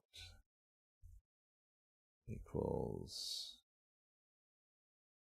Now I think the nullable version of that works. Equals null, right? And then our data structure now becomes a cache value, right? Actually, that could be a record just as easily as it could be and then it's immutable, right? So, which is true. We don't want that data to be muted, to be mutable. So we need to do new cache value, and then that's data, and then expiration is not null. Yeah, that works.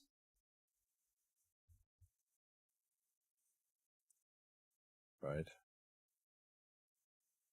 So we're saying add the data. If the expiration has been set, then we add to now. Okay. Var result equals get data. Get value or default key. If result is not null, if result dot expiration is not null, and result dot expiration is less than, then try and remove it, return null.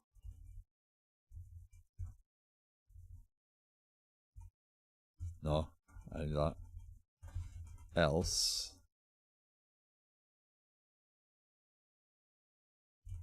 return result dot data.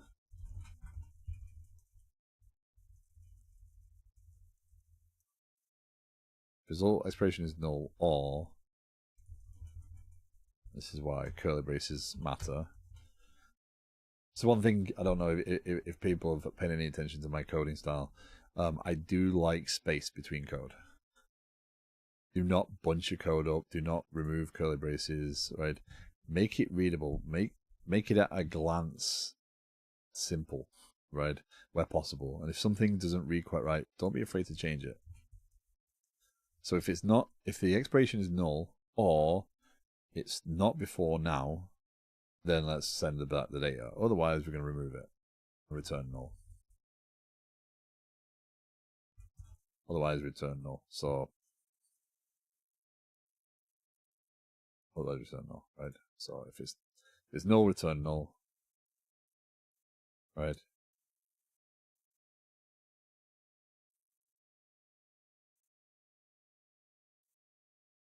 Okay, so we have the expiration concept in there. Now we need to go and change that in the actual code where we get the command.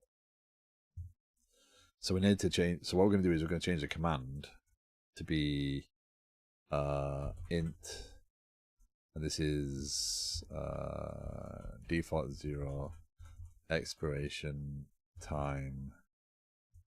What is it? What does it store? It stores seconds. So that might seem very explicit, but it's very clear, right? I'm not going to mistake that. Right? It is the expiration time in seconds. So let's go for that. If it's non-zero, it is the number of seconds to the future in which the data expires. It is guaranteed that clients will not be able to retrieve this item after expiration time arrives. The negative value is given the item is immediately expired. So that's going to be a little bit messy. We're going to deal with that requirement afterwards. First, we've got to go over here, right? So now we get into the wonderful world of try parse. Int expiration time seconds equals 0.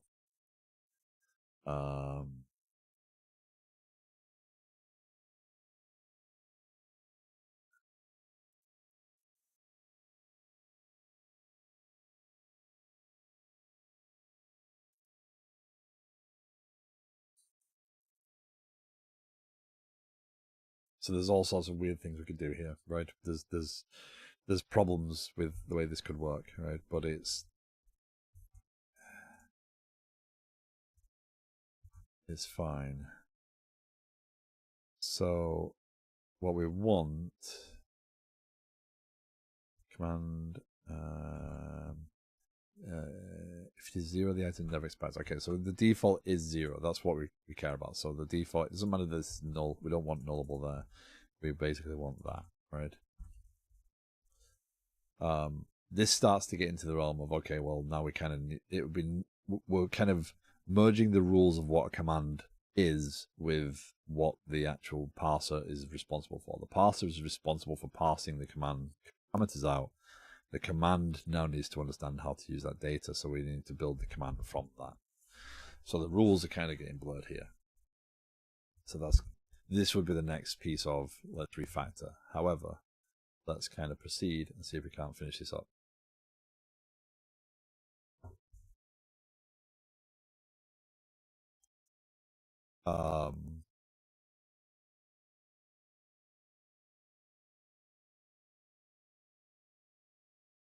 Let's do, when we get our client, right, we need to add, right? So this will be, when we add, we do result.value dot command dot expiration time in seconds greater than 0, then time span dot from seconds. That's going to hurt to write, but that's fine. Else null. Right? So we're going to add it that way. So that should be enough. So we should be able to run it. You'd think after all this time, by the way, I would know which parameter was the expiration. So we have command key flags expiration, right? I know the test data is right there in front of me, but it's still like, you should know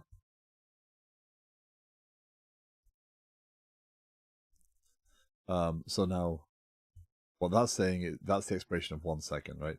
Notice that they're not putting the /r/ends on these now anymore. So that's set expires /r/n.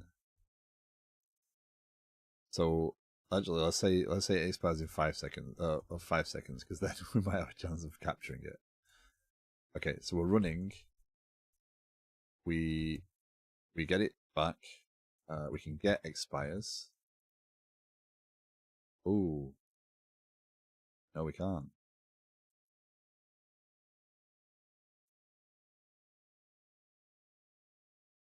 Okay.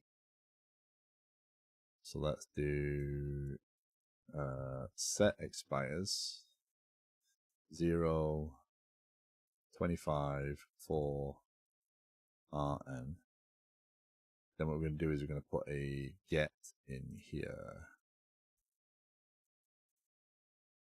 So we get it. So then like get expires /r/n.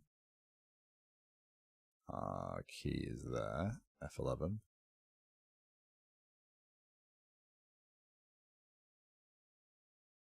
Cache.get data. Okay, so we do have an expires key. Result is not null, we do get it. Expiration, and UTC now, expiration 352.23, 352.32. So that is before, so that will now expire that data. Okay. So let's try that again. Set expires 0, 150 for /r/n. Now let's do get expires /r/n. Okay, so our result is that, and our expiration is 355. It's currently 353.04. Our expiration is there. Should get the data. There we go. Okay, so it's just the speed. And we didn't actually. It was working. Oh, expired 0.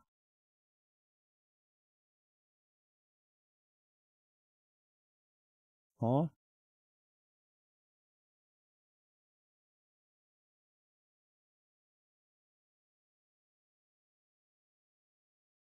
It was working. It's just, there's no value. I didn't put a value in there, did I? That's the problem. Okay, let's try that again. Without the developer being a bit.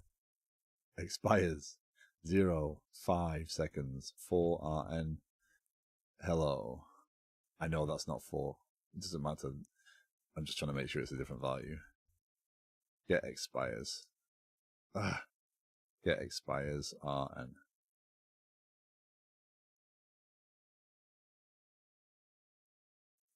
Set expires 054 RN. Hello RN. Get expires RN. There you go. And now if I do it again after 5 seconds, right? RN. Nothing. There we go. So we have expiration in there.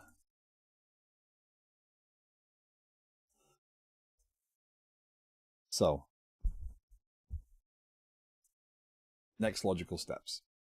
Clean up this, right? Clean up. So we've got multi-client cache. Our command parser is doing a little bit too much. Our command parser should be returning as a command, right?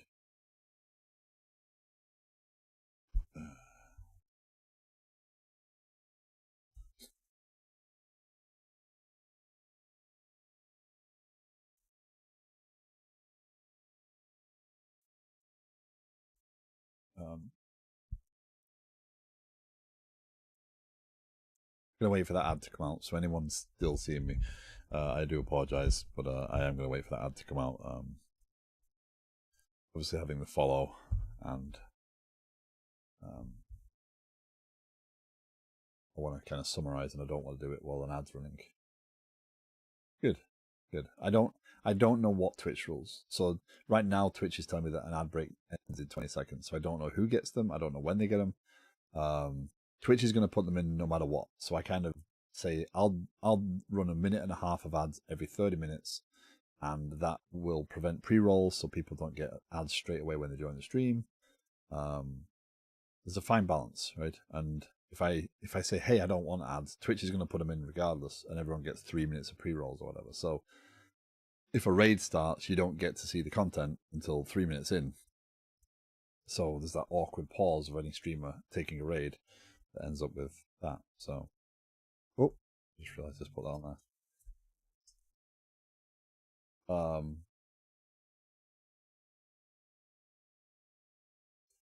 That was funny. I was messing with the camera cover and I instinctively just went to put it on. Sorry. Shrouded Entertainment, thank you very much for the follow, by the way. Yeah, so let me summarize. Cleaning up wise. Creating a pattern of actual commands, right? So there's more than get, there's delete, there's set, etc. There's these different commands I can run that I should implement. Doing them all in here is messy, right? Having this if. So ultimately what I should do is say, hey, there's these commands and the command has arguments. So here's the extra data, and you're a command that takes extra arguments, or you're a command that doesn't care about them, right? So, you know, kind of, I'm going to do it anyway. Commands. We have a get command.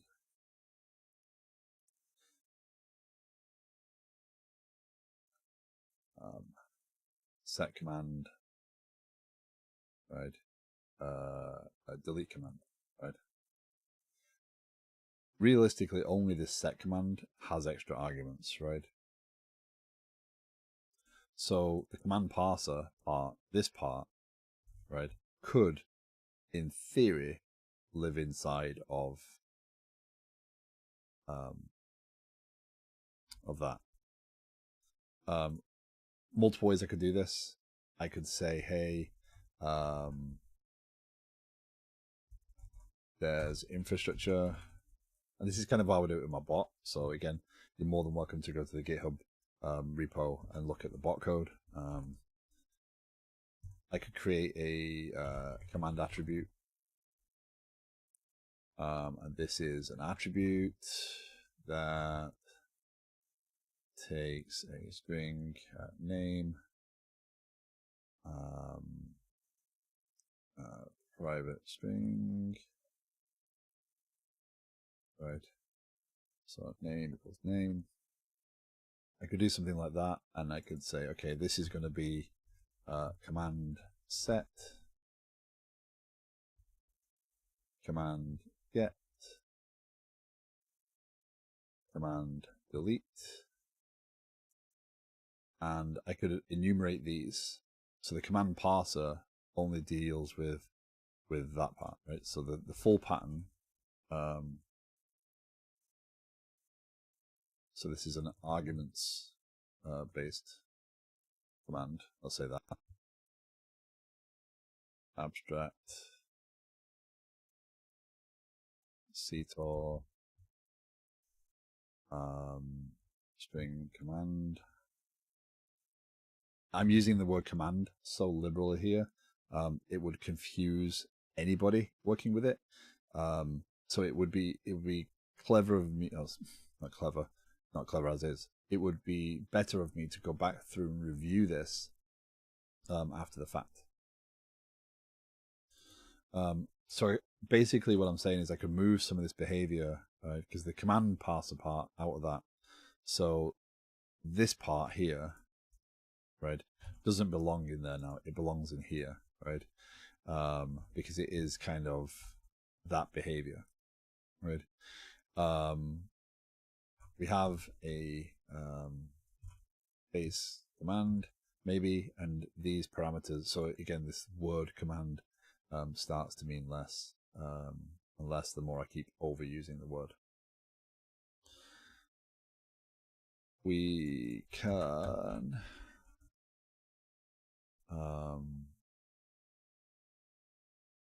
argument, right? That is argument. So the command parser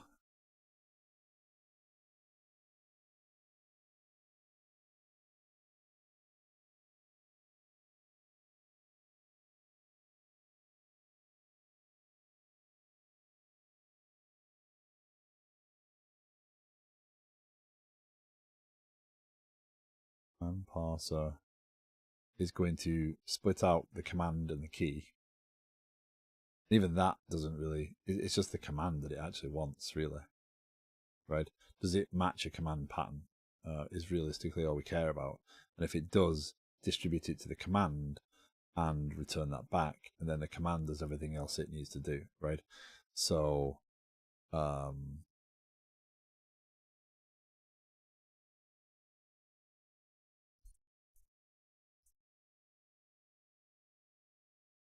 those aren't commands, those are handlers.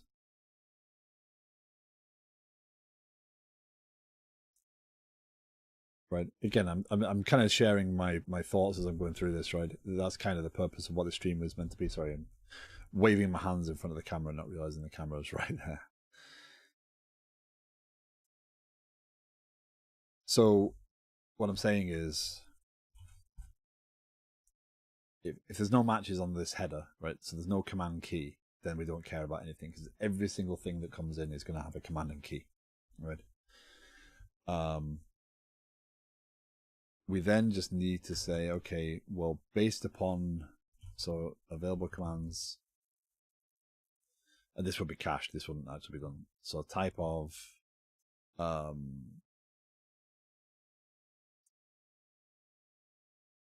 assembly dot get executing assembly dot get types. Yeah, that kind of works.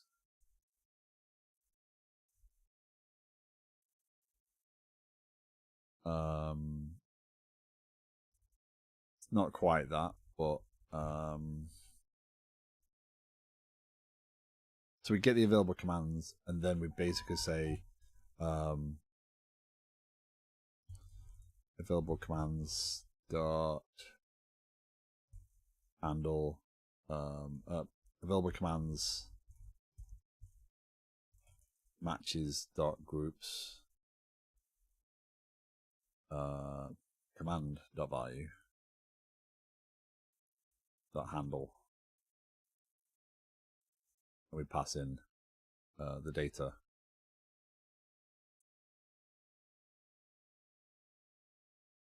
or the input, the rest of the input, right?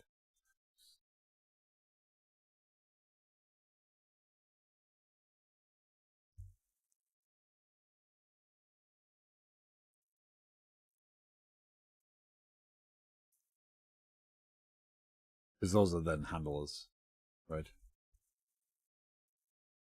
And then this isn't a command parser anymore.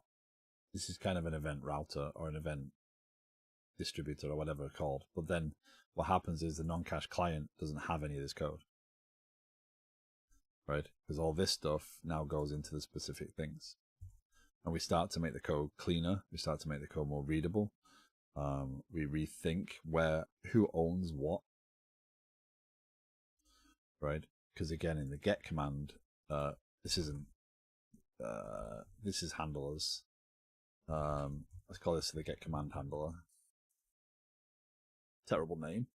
Public void handle for right a second, right? And then this code goes in here.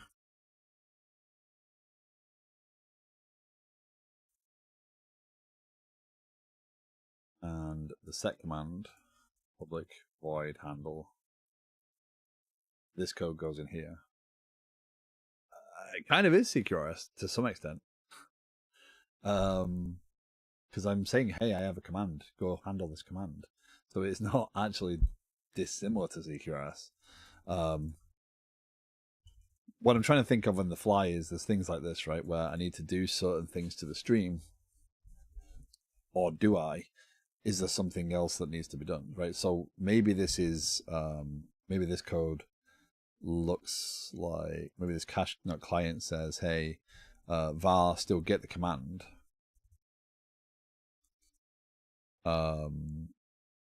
So this is more get me the command off this, and then I call, I call get the command and I give it the handle to the stream, right? If it's an arguments based command, if it's a whatever based command, and then that has everything it needs. So it's not quite CQRS. I'm not using dependency injection here. I'm not using anything. I'm giving it everything it needs. I don't want to be too overthinking it too much. Yeah.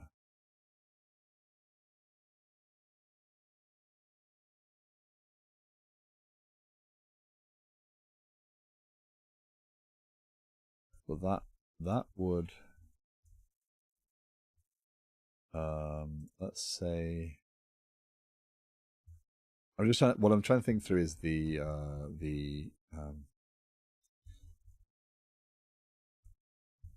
so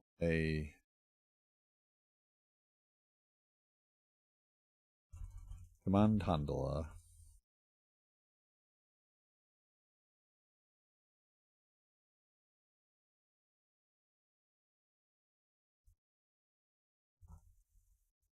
so in that case, this is parameters, right?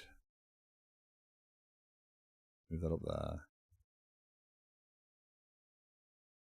right? This is it's a factory essentially, right?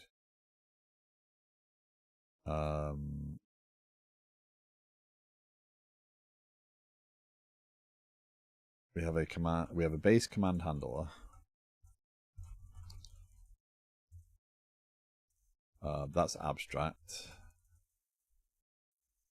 And we have a constructor that takes the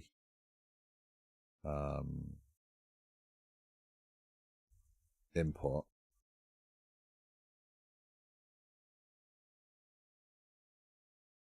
and then we have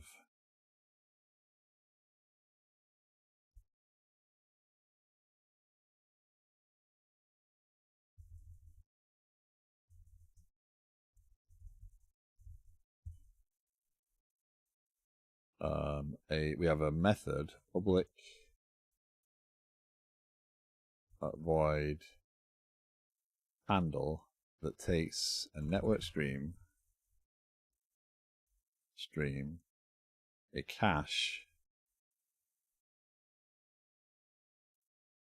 and it does whatever it needs to do, right? Public abstract, right?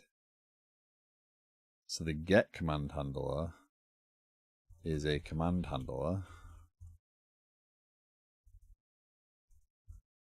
string import, and then we override that. And in here, this is the problem. I've got involved. Now I'm going to see this through. I hope this is still useful for some people. I'm not going down on a complete rant. So now we just need to figure out what does this mean, right? Because our command handler should have should have a protected command parameters, right, equals null, and then let me know if you have any questions on this, because I am kind of, I know I'm winging this now. I'm kind of making it up as I go along, but I'm based upon what I know so far, what I feel the code could look like. I'm trying to think of a clean API that basically takes the responsibilities out and actually starts to put them where they need to be. So this is not a command parser, right? This is kind of a command factory, right? And this is no longer parse. This is fetch handler, right? Say. And this doesn't return this. This returns a command handler or null, right? If it can't do it, and this doesn't care about this right now, so we'll worry about that in a second. But our non-cache client now says, hey, go and get the command handler. So that's a handler. And then we're going to do handler.handle. We're going to pass it the stream and our cache.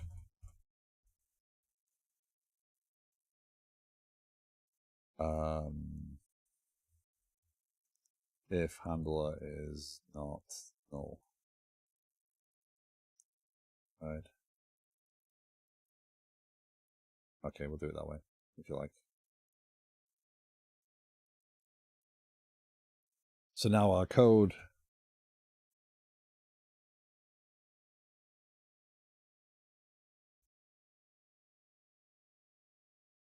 for the memory based.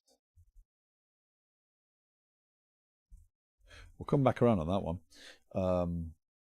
But our code is starting to read, right, a little bit better. So we're here now. All we know is we need to get the actual string from the network stream, and then we get a handler based upon that string, and we hand up responsibility. We're no longer responsible for deciding how or what it's going to do. The actual individual handler will do that. Right? The only question I have is this code needs to basically, that's why I was kind of going into, we need parameters, right? So even this is a command handler, right? Arguments based,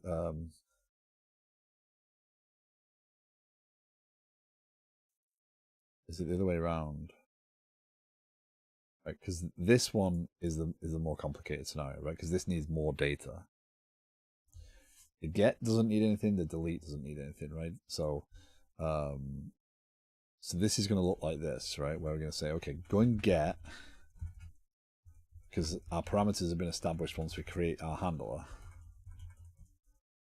Parameters dot key. And then here we're going to say parameters dot key. All right. So that's all we care about on this instance. And the logic for what happens in response to this command is handled here. The delete is the same sort of thing, right? We'll worry about that afterwards. But now implementing a new command, if there was a different sort of command or whatever, is simply creating the right handler and knowing what it needs from the actual arguments, because the arguments are consistent, and now it'll work, right? So the command handler, I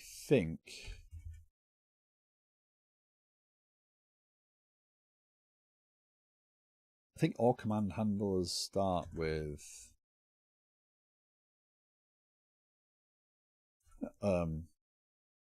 public command handler. All command handlers start with string command. No. No.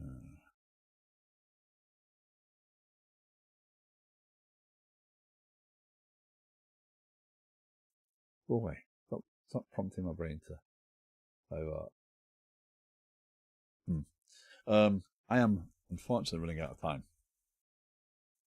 But basically what I'm trying to do is I'm trying to figure out, okay, now what does it actually mean? So the command factory, what this is going to do is this is going to use the fact that we have from here, we don't need this part, right? We actually don't need, we can just take input there, right? We don't need the array. If we match on the command pan, i.e. we have a command and a key, everything is good. So if we find all subclasses of arguments-based command,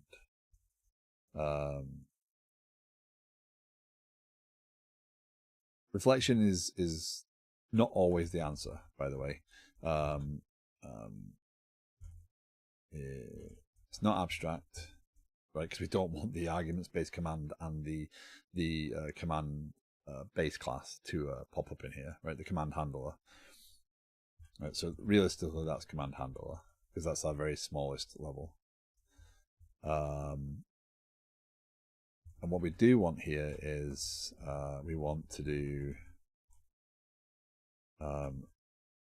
new key equals t dot get custom attributes. Right, we need the command attribute here. Dot name. We can actually do and t dot custom attributes dot contains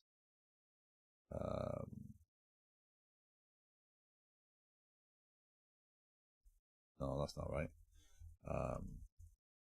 Has get custom attributes. They've changed some of this stuff recently, so attribute dot any. So we know it's there.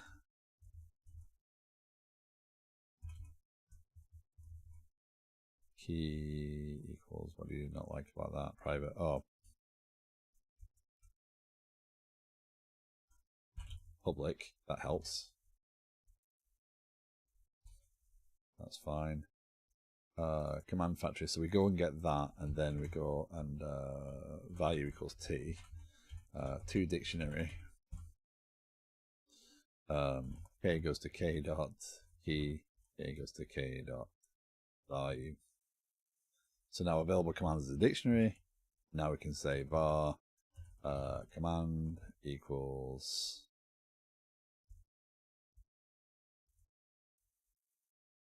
dot get value or default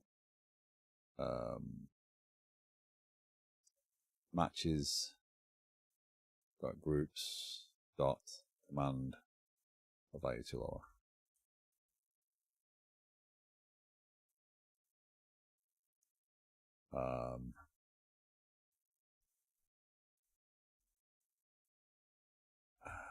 Command type. If command type is null, return null. Otherwise,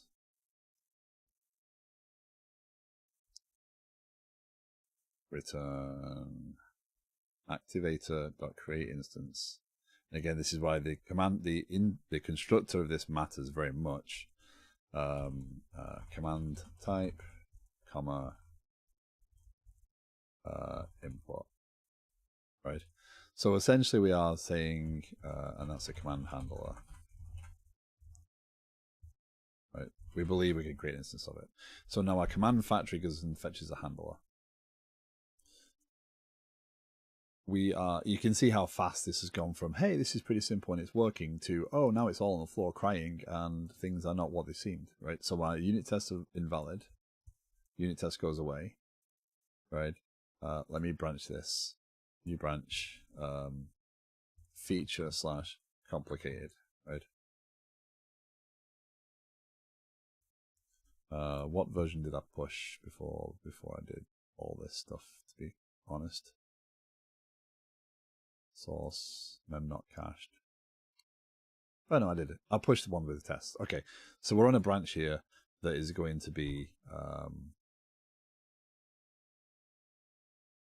yeah, a little bit more involved.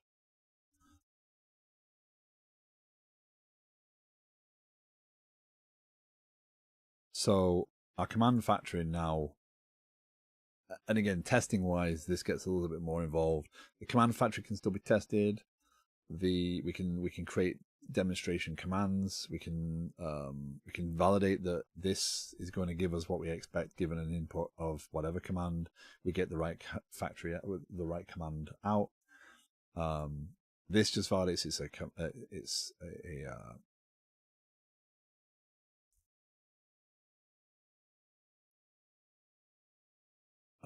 it's a command, so that's all this needs to care about. It does mean that in here, this is kind of what I'm kind of umming and ahhing over, right? This is going to be the full input again, right? So what we kind of need is a command parser. Kind of.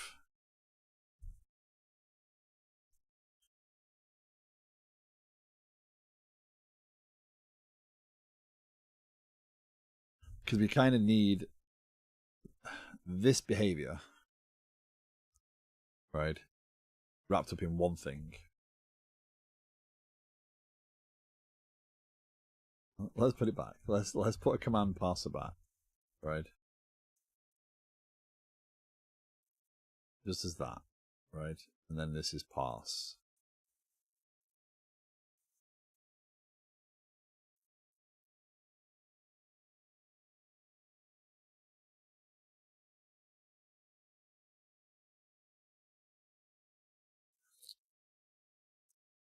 Actually, we might not need quite the complexity. Let's put this in here again. full pattern. And this returns command parameters.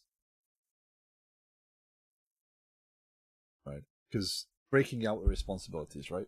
The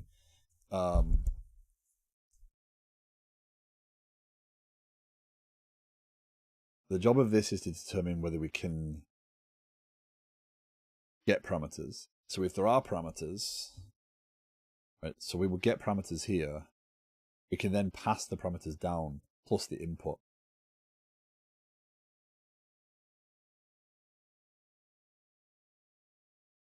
So this cleans this up in that we now don't have to worry about passing it again. We've got everything we need, and we always have that need, right?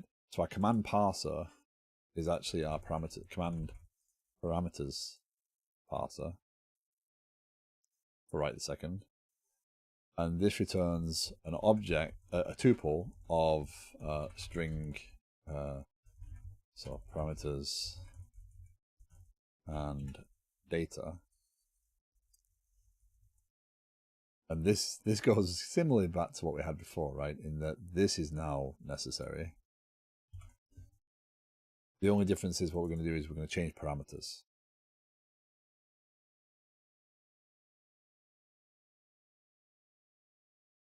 In that we're going to, we're going to make this an actual class so we can update it. Class, and we're going to put two constructors on it. So public command parameters string, the name is not necessary, because again the command we're going to dispatch to the command, so the command name no longer matters in the parameters, right? The parameters is just everything that the command needs to do its job. So we need ctor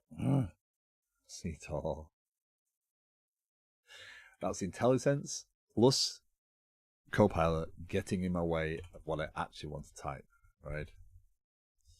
String key, right? So we have public string key get private set null, public string flags get private set, and that's actually an integer from what we know before, right? Wow, have I been on another? Okay, if you're seeing commercial, if you're seeing ads, you won't stop. Yeah, I gotta press the button if I'm gonna do that one, because people can't see it if they're actually seeing ads. Let's get through this. That can go like that. Public int expiration time in seconds. Public int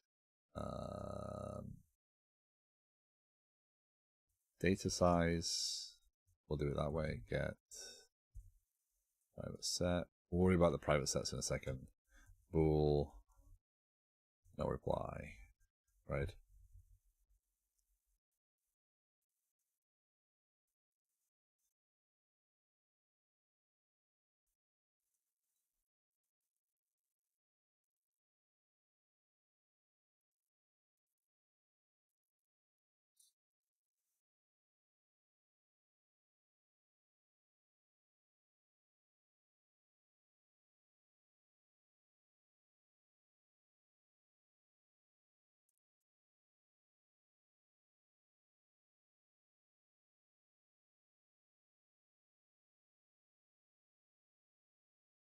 Okay.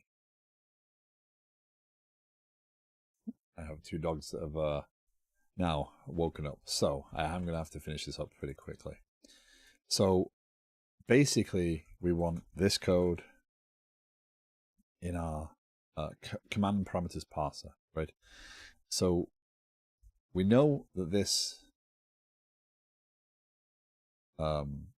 so if not matches.success return null, right? We bail out. We don't care about that, right? We now know that we do need to split, right? Because I think we do need to care about the split at this point. So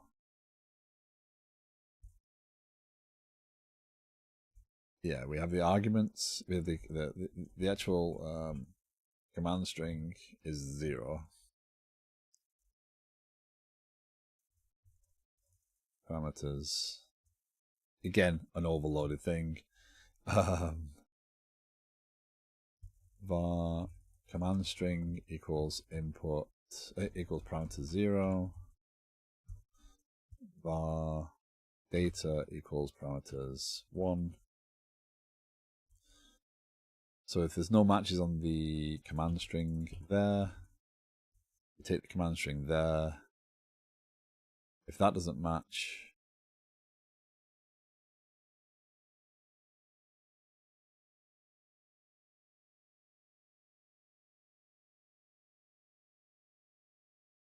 command parameters, this is all wrong now.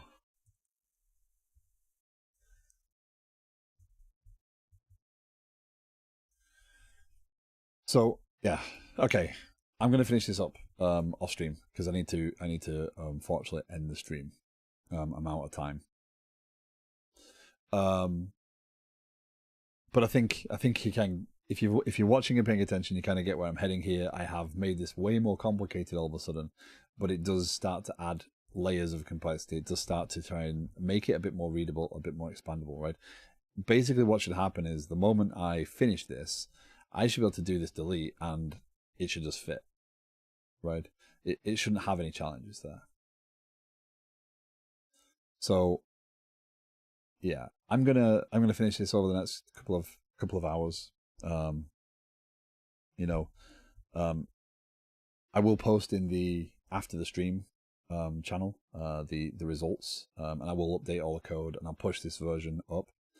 You're more than welcome to go and look at the GitHub, and if you have your own opinions on how it should be done, I would love to see them. Genuinely, you know, so please feel free, join the Discord, come and hang out and chat in there. I will not be streaming on Monday because it is Christmas Day. I will be back again on Tuesday morning at 7 a.m. Fortunately, my normal streams are 2 hours from 7 to 9 Eastern. This is a day off work for me, but now I have duties I need to attend to. I appreciate the follows. You know, I am trying to build the stream. I am trying to make sure that it's open to new ideas and new thoughts. So if you do have any opinions or thoughts, feel free to join the Discord and share them. But if there's nothing else, how often you plan to do coding challenge? Seems like more fun as well. So I am going to put the coding challenge. I'm actually going to enable the reward as channel points reward on Twitch. So I'm going to put it behind a quite high number because obviously, you know, if I'm going to divert the stream, the normal content, I want to make sure that it's because people are engaged and watching, right? So, you know, again, putting things behind paywalls is not something I want to do, but being able to say, hey, there's sub-only benefits to the channel. There's benefits to engaged